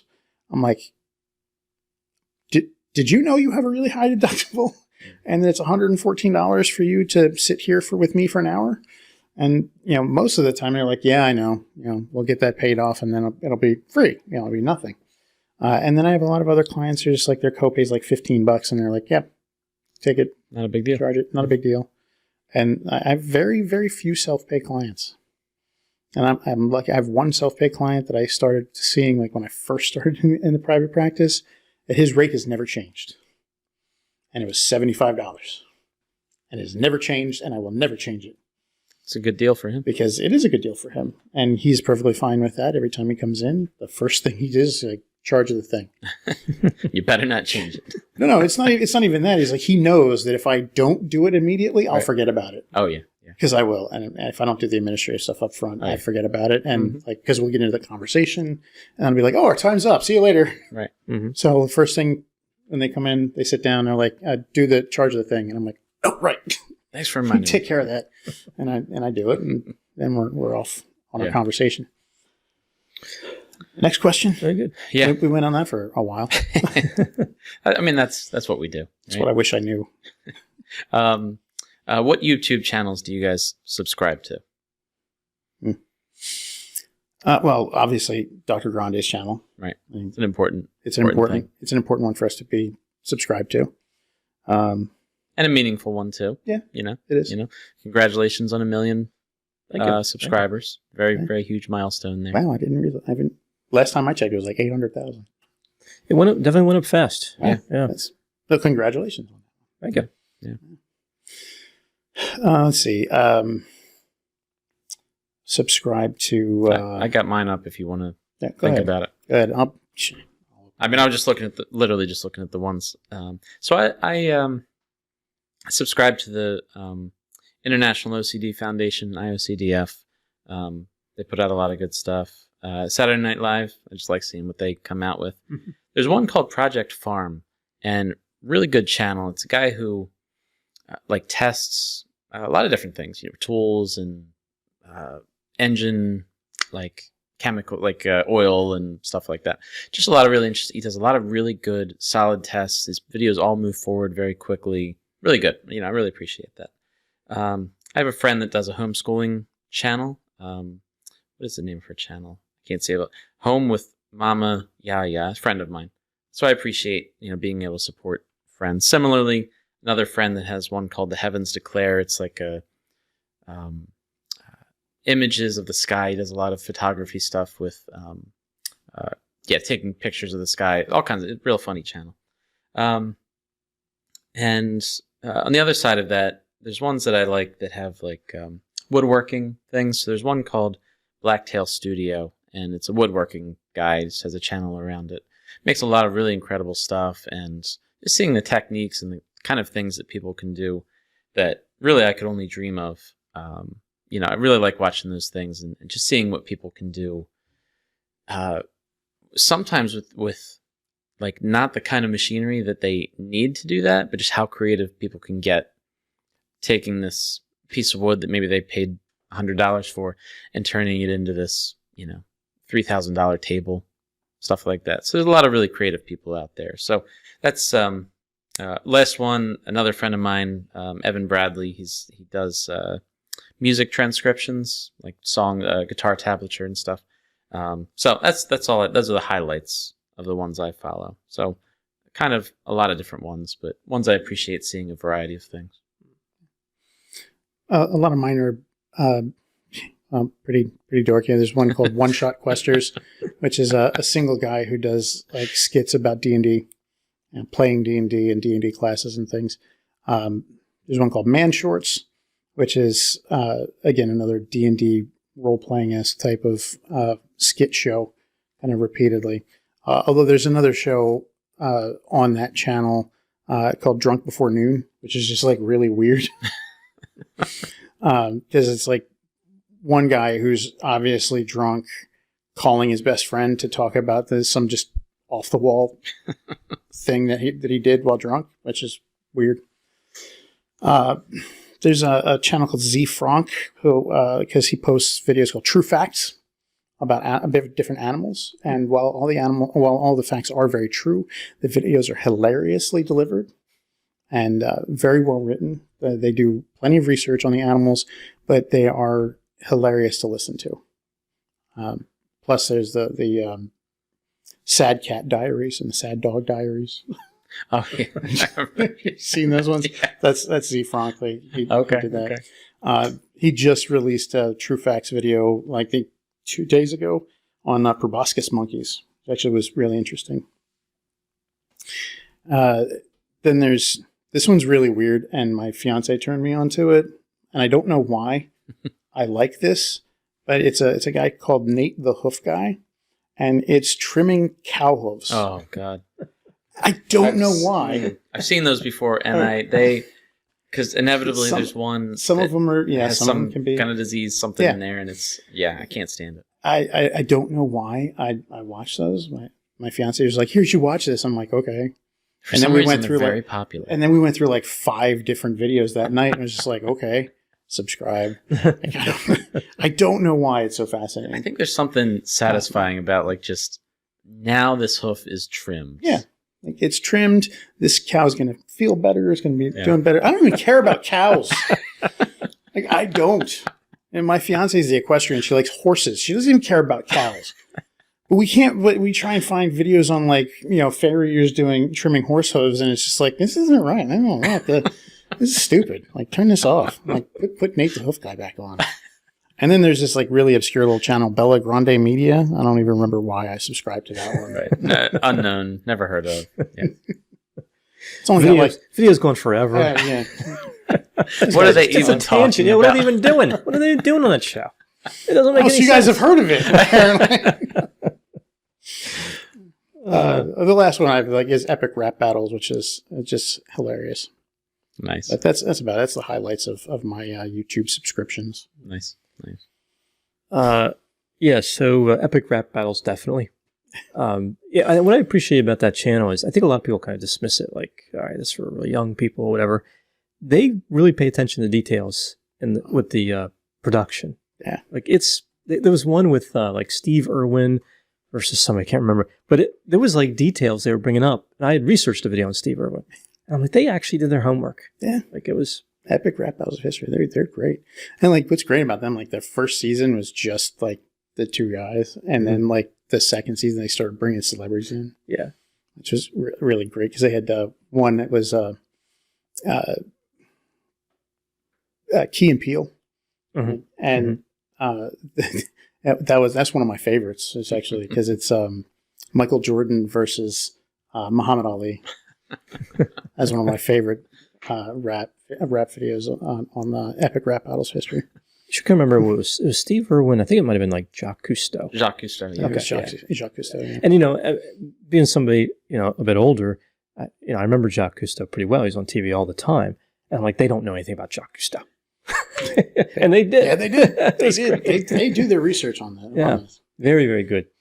I also like Scotty Kilmer. I know a lot of hardcore mechanics do not like him because it's so generic, the stuff he does. But it's the production quality. Like he's with the screaming at the camera. I don't know why that's so funny, or yelling or whatever. He's definitely the most successful automotive repair channel ever, and I think it's because he's so generic. He doesn't actually really do much specific stuff anymore. There's a few channels I'd like too that have they'll show you the whole thing. I think it's South Main Auto is one of them, where the guy actually has a shop and he'll do the entire repair, including like when he makes mistakes and has to redo things or whatever. He needs to wear eye protection. But other than that, I really like that channel. Forgotten Weapons.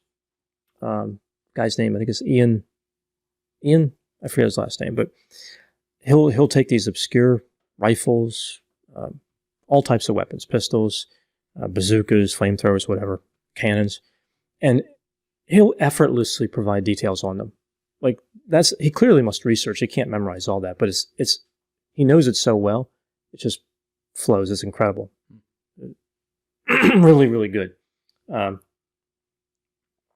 some of the weapons, of course, are not forgotten, but it's just the name of the channel. Yeah. Fifth Estate, I think is pretty good. Canada, kind of like the 48 Hours of Canada. They'll do some non-true crime, but they have some good like missing persons and true crime stuff. And I think one of my favorites has to be 60 Minutes Australia. It's just I like Australian cases, and they cover pretty much all the popular Australian cases. Sometimes multiple times, but at least once. That's what I would say. Nice. You guys want another one? What you got? Sure. All right, it's a long one. Multiple part. What are your favorite Lego themes and sets? How big is your collection of Lego bricks, and do you collect them still? If not, why did you stop? Have you ever collected other brands of bricks like Kobe or Mega Constructs? I mean, they're really like the person who asked this question is really looking for a yes, Legos. And I am a never collected Legos. Not that I don't have any interest. It's just not anything I've ever gotten into. So never collected it. Never stopped because I never started, and never collected any other brand either. So, I mean, my kids love Legos, so that's cool. But that's as far as I got on that answer. Let's see. I had Legos when I was a kid, and I don't remember them being themed at the time. I just remember like I had a big, just bucket full of Legos. Yeah, the big and bucket. I would throw them together, and have different and make them into different things. As I did get older, I think they had was Kinects by Lego, like, or so. There was something similar that was made by Lego. Kinects was the one where you could like put the pieces together. It was like long, thin things. Yeah, and they had the connecting pieces. Yeah, they had circles in the side. Was that made by Lego? I think it was. Really? Okay. I could be cool. I could be wrong. But I mean, those were cool nonetheless. But they had a Lego feel to me, and I had Lego pieces that could attach to them, so I did. Okay. And I like to play around with those things, and I don't know. I don't want to say I grew up, because I would still play with Legos today if I had any. Yeah. But the sets are just entirely too expensive for me right now, which is why I do 3D printing, because it's cheaper. I probably could 3D print all of the Lego pieces for things, but I find that 3D printing so much more fun. But at a certain point, I just was cleaning up toys, and the Legos went with some of the other toys. I think they went to Goodwill, and some of the toys that were just utterly broken went in the trash when I was cleaning up as in my late teens. So I never really collected them. It was just something I had. Something to play with. And I loved them. And like I said, I would play with them again. Like if I could get a Lego Death Star for less than $1,000, like I might get it and put it together. It'd be fun. So if you saw it on sale for $999, you'd... No. Still, like I'm talking like if I could find it for like $200, I gotcha. I might be willing to buy it at that price, just because I know like what it normally costs. Sure. But now I had a client who bought the Hogwarts castle for his kid. Wow. And I was like, really? It's like, yeah, he saved up the money from his stuff, so he bought it. I'm like, more power to him. Great. That's awesome. That's really responsible of the kid. I don't know if... it's like 3,000 Lego pieces or something like that. It's like insane. To your point, Mike, I don't know. I'm sure people did. Like, I know now the Lego sets are huge. Like, it's a big thing. In the 80s and 90s, were Lego sets as big a thing, or was it more just the loose pieces? Because all we ever had was the loose pieces, just a bucket of it. Or were the Lego sets big then too? Oh yeah, I think they were. Yeah, they had sets, and some of them were themed. But I didn't get the sets really. Mm-hmm. I just had the big bucket. Yeah, bucket of Legos. So the Death Star on Amazon, $1,300. Yeah, see, like I'm not spending that much on Legos. Yeah, it's pretty impressive. It is, but I'm not spending that much on Legos. Not when I can 3D print stuff that I can play with that's easier. The age range is 168 months to 216 months. That seems highly specific, doesn't it? First of all, months? Like, what?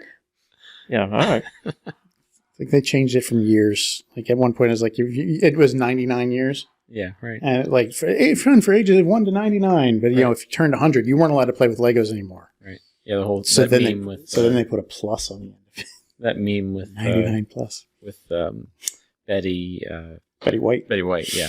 Rest her. Right. God rest her soul. Yeah. So yeah, I started getting Lego sets in the 70s when they were relatively new. So people are familiar with the minifigure that's been very popular for many, many years. Right. My first sets for the city theme, the guys didn't have arms. They were like raised areas where like almost like their hands were in their pockets all the time. and their legs were it was all one piece. This is basically a stick that you like And it had like a yellow head, and you're like, oh, it's a guy. It had a hat. Yeah, right. And when the minifigure came out, I think my first minifigure set was the fire station back in the 70s. They have many fire stations since then, but that was the first set where I was like, I already liked them, but that that set was that was really hit at home. Yeah. I still remember the Christmas. So I got that. Yeah. So over the years, I haven't known why. It's been many, many years, but I collected Lego bricks or toys. That's what they like to be called, Lego bricks or toys, not Legos. Right. Although I still call them Legos too. But yeah, I've collected hundreds of sets. On the other side of the basement, I have probably 5 buckets full of Legos. 3-gallon bucket. Yeah, 5 3-gallon. Are buckets. these from? 533. You got to take your microphone off of. Off of me. No. Okay. Are these from 5 when you were 3-gallon younger? buckets. Yeah, the majority say like teens and say early 20s. Oh, okay. Yeah, and then I bought a few sets since. I haven't really done much. There's like a half-built. What was that thing from Return of the Jedi? The Boba Fett fell off of it and went into the Jabba's barge. Yeah, I got that. Y-wing fighter, X-wing fighters, TIE fighters, a lot of Star Wars. Mm-hmm. But before Star Wars, there was the city theme, which I loved. Then the space theme, which is the same time, which was kind of modeled off of actual, like the look of spacecraft back in that time. Yeah. But yeah, when Star Wars came out, that was, I really like that theme. So I have a lot of them. I have hundreds and hundreds of sets. So what was the official? How many buckets and how big are the They're buckets? They're 3-gallon. What did you say? 33 gallon. 33 gallon. 5 33-gallon buckets. 5 33-gallon buckets. That sounds about right. So I'm thinking of a 5-gallon bucket, like something they might buy spackle or joint compound in. It was like this big. So then you're talking 33 gallon. 33 gallons. Significantly bigger. Yeah, to give you an idea, so when we first moved here, this basement wasn't finished like it is now. I went to Lowe's or Home Depot and I bought 2 8x4, like quarter-inch plywood or whatever it was. And I nailed it to a table that we was going to throw away. And it took it was the whole wall. Wow. And it was, those plates, those Lego plates, like the roads and the craters and all stuff. It was covered, every square inch was covered with a plate. And some of them were stacked, like I had high-rise, like parking garage type. Yeah, whole thing was filled. Eventually, you obviously life gets in the way. I can't do anything with them. And, they get dusty and, bugs crawling. And you got to be careful because the sun can bleach them. And we had the sun coming through one of those windows and it zapped a few guys. Like sunburn. Take the super glue and glue them all into place. I never glue. Yeah. I was just going with the Lego movie on Right. that. Yeah. What did they call the super glue in that? Craggle. Craggle. Yeah. Because it was like crazy glue. Right. Craggle. But yeah, and in terms of like counterfeit, I know they wouldn't consider counterfeit, it's a different brand, but I only like Lego brand because all the other ones always felt cheesy.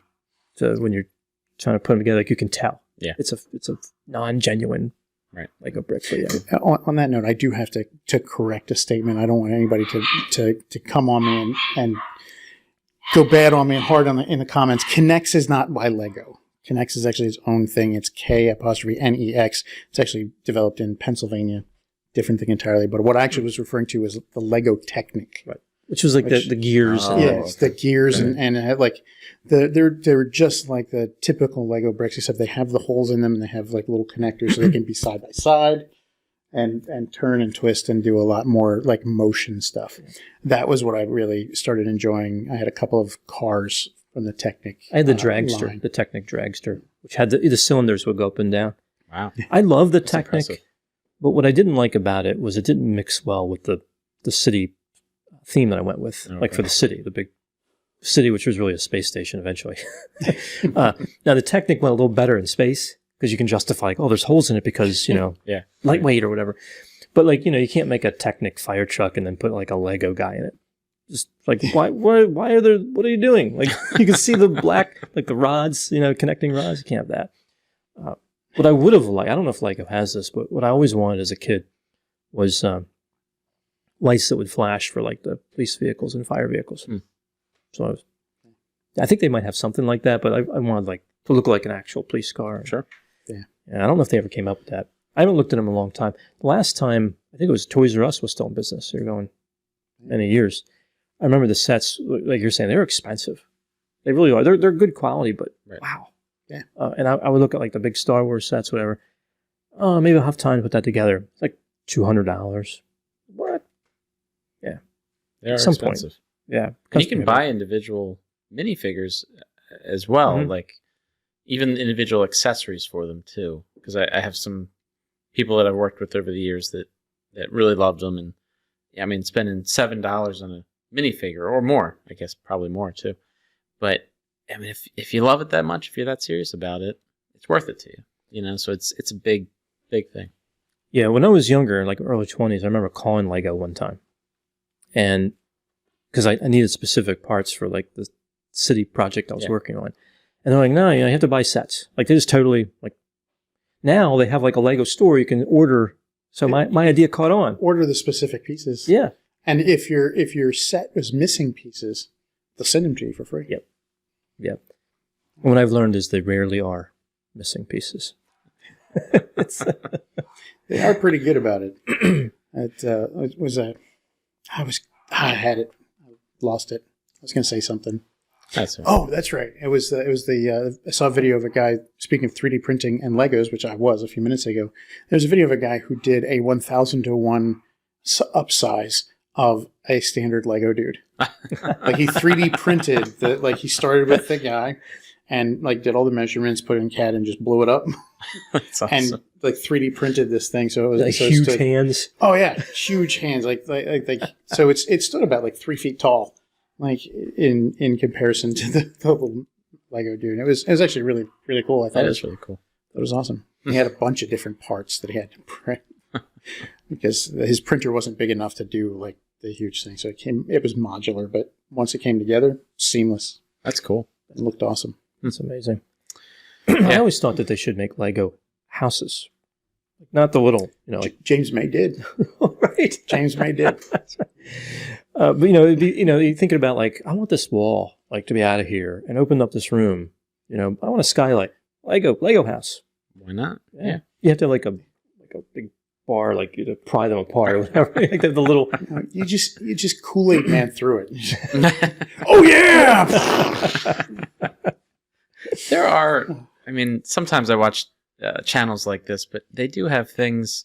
3D printed houses, of course, but they do have things that they're really focusing on being able to build a house like that with like individual pieces that you stack on top of each other, and kind of how it comes together like that with the efficiency of it and kind of the predictability of it, because it's not as many moving pieces with that, literally, and just an easier way of doing things, designing things, the cost of assembling it and everything, and I guess makes it more attainable for the masses, I guess, too. So it's not too far off. One I watched the other day is not too far off from a Lego brick type thing, just in the design and construction of it. So it's not a bad idea, and it's one that is being done, I guess, too.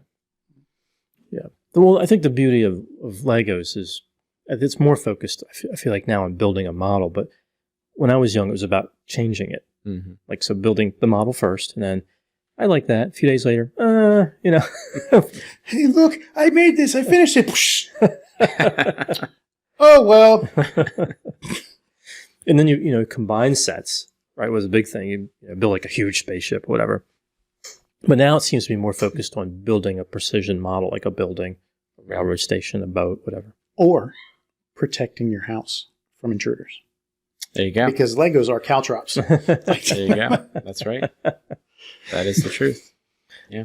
I've stepped on many a Lego in my time. All right. What else? We got one more? That's the last one I got. The last one? Last Okay. one I got, yeah. All right. So we'll wrap up there. Any final thoughts on today's episode? All right, we had a different topic than Oh yeah, it wasn't just It wasn't it wasn't Legos. just questions, were they? Well, I should say that as the viewers at home well know, superhero movies and science fiction stuff, not my thing.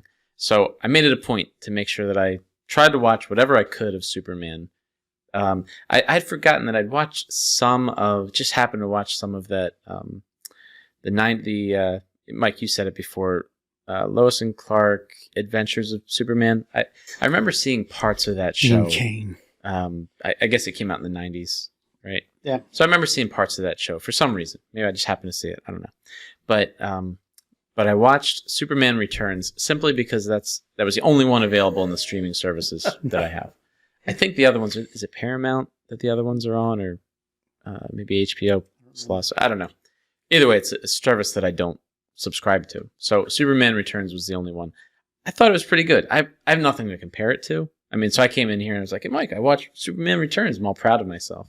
Mike's like, I'm so sorry to hear that. So sorry to hear that. Like, oh, right. This one sucks. That's what I meant. Definitely what I meant. I will say, I've enjoyed every Superman movie I've ever watched. But there is a gradient of. Sure. That makes sense. So I watched it and I wasn't able to bring anything to it other than just like you guys talked about Superman Returns. I'm like, I know about that one. That's the only thing that it brought to the conversation. But I was glad to watch it. It was a good movie. It was well done. The production of it was good and the effects and everything, were good. Again, nothing to compare it to, but so I think that's the only thing I can add. I'm a huge fan of Superman. Superman's like, I was excited to do this episode just because like Superman is my he's one of my number one heroes. Mm-hmm. If I rank the superheroes and my top 10, Superman's always going to be the like 1 or 2 or tied like for first.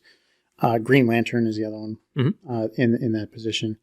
I love Green Lantern because kind of like he's a normal guy who just has this ring and like it's all about his will to do things. And Superman just like he's the moral compass. Like he's the most human, even though he's an alien. Batman is not he's not human anymore. He's gone. He's a bat. He's transitioned himself into something else in most of the iterations. And even Batman would admit that. And in I think in Justice League, they had Batfleck had a line where he's like, he was more human than any of us. And it's kind of true about that character. Mm-hmm. And I really love him. So I love talking about Superman and the history of the comics. I love everything about it. I've seen like all of the serials and like the 40s ones were kind of bad. The Max Fleischer ones were, cartoons were great for the time that they were. The George, I've seen every episode of George Reeves, Adventure of Superman. And I still can't get over the sound effects they used was epically bad, but it was great for the time. And the story of George Reeves and his death, which is still controversial. The official report is that he committed suicide. But there are a lot of people have a lot of questions about whether or not he actually killed himself, and some of the evidence and things don't make sense for people. I personally believe he did commit suicide. I think he was just tired of everything that was going on in his life and just decided to end the pain. But there are questions. I love the Christopher Reeve Superman stuff. Like those were my first. Christopher Reeve as Superman was my first Superman. Right. Yeah. Like I remember, being a real small kid and seeing Superman and going like, "Oh my goodness gracious!" and just wanting like tying a blanket around my neck and jumping off the stairs pretending I was Superman.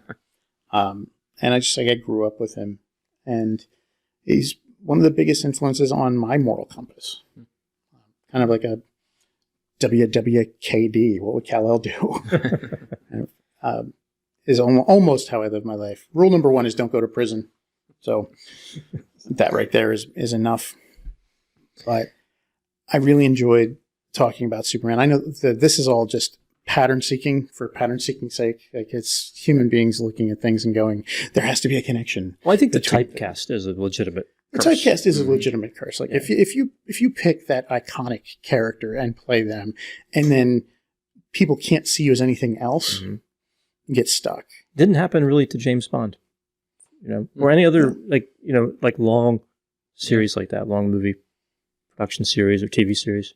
Pretty much just Superman. I mean, there are some others where people play one role and become so iconic in that role that they have trouble. People can't see them as anything else. Superman is just the biggest example of that. Yeah. Across multiple Supermans. Right. Yeah. And that's the thing it's the fact that it's across multiple Supermans. Other people like Radar from MASH. Like, we talk Bob Denver. Like, he's Gilligan, always Gilligan. You saw him. That's Gilligan. Like, right. There are other roles like that, but we could have 4 or 5 other people play Gilligan, and like they'd be able to go on and do other roles. Superman was just that one where people love the character so much that when they attach to somebody playing that character, like, that's their Superman. They become Superman. Yeah, I think that's the foundation of the curse. Yeah. Just real quick, there's that apocryphal story about George Reeves and the little kid. Not sure whether that actually happened or not, but supposedly George Reeves was doing an in-person appearance after the show had gone off the air, or they'd stopped making new episodes, but it was still on the air for a while in syndication. But he was doing a in-person appearance as Superman, and a whole bunch of kids there. And he comes down off a stage to start doing some shaking hands and potentially posing for photos. And this little boy comes up and pulls out a revolver out of his pocket and points it right at him. And like, everybody freezes. And the kid, it's not a malicious thing. The kid's just like, I want to see the bullets bounce off of Superman's chest. And like, points the gun at him. That's a terrifying moment. But George Reeves, to his credit, supposedly in the story, just kind of goes down onto his level, looks at him and goes, we don't want to do that because those bullets will ricochet off my chest and they could hit somebody else. Now, we don't want to hit somebody else. We want to be safe. And the kid's like, oh, I didn't think of that. And so he's like, yeah, let me take that from you. And he takes it, and the kid goes on his way. And, he goes backstage and just goes, like, loses it. But that was the thing. Like, that to that 6-year-old kid, George Reeves was Superman. That wasn't an actor playing Superman. That was Superman. And like, people get that way. They get really emotionally connected to the person who plays their Superman. That story actually ended up in a movie about George Reeves called Hollywoodland, that starred Ben Affleck. Right. That's right. It's actually a really good movie and a really good portrayal of all of the different theories about George Reeves. If you get a chance to watch it, it's great. Hollywoodland. Very good. Any ideas for... Oh, I could do the Superman symbol. Let's see, what is the other one I could do? Oh, a kryptonite. I could do a piece of kryptonite. Okay. So we'll put those two. So please put any votes for those two, the Superman symbol or kryptonite, in the comment section. And that'll be along shortly. I haven't added one in a few episodes, but I've been having some technical difficulties with my 3D printer. I am currently working on getting the Richard Ramirez teeth. I think that was the thing that was voted. So I'm working on getting his teeth. As soon as I get his teeth printed, I will bring them in and have them on the table. Very good. All right, so we'll wrap up this episode on Superman Curse. Again, please put any comments in the comments section. We read them all. Vote for kryptonite or Superman symbol. Any ideas for future episodes of Alien, Lizard, Humanoids, or the murder part? We appreciate that as well. We'll be back with another episode pretty soon. We've been staying on schedule now for 2 weeks in a row. Crazy. Don't want to create the Bella Grande media curse. We definitely don't want to do that. And Dr. Grande, you have a birthday coming up soon, so happy early birthday. By the time this comes out, it might be past, I don't know, but happy early birthday. Thank you. So, again, any ideas? We certainly appreciate them. We'll be back pretty soon. Thanks for watching.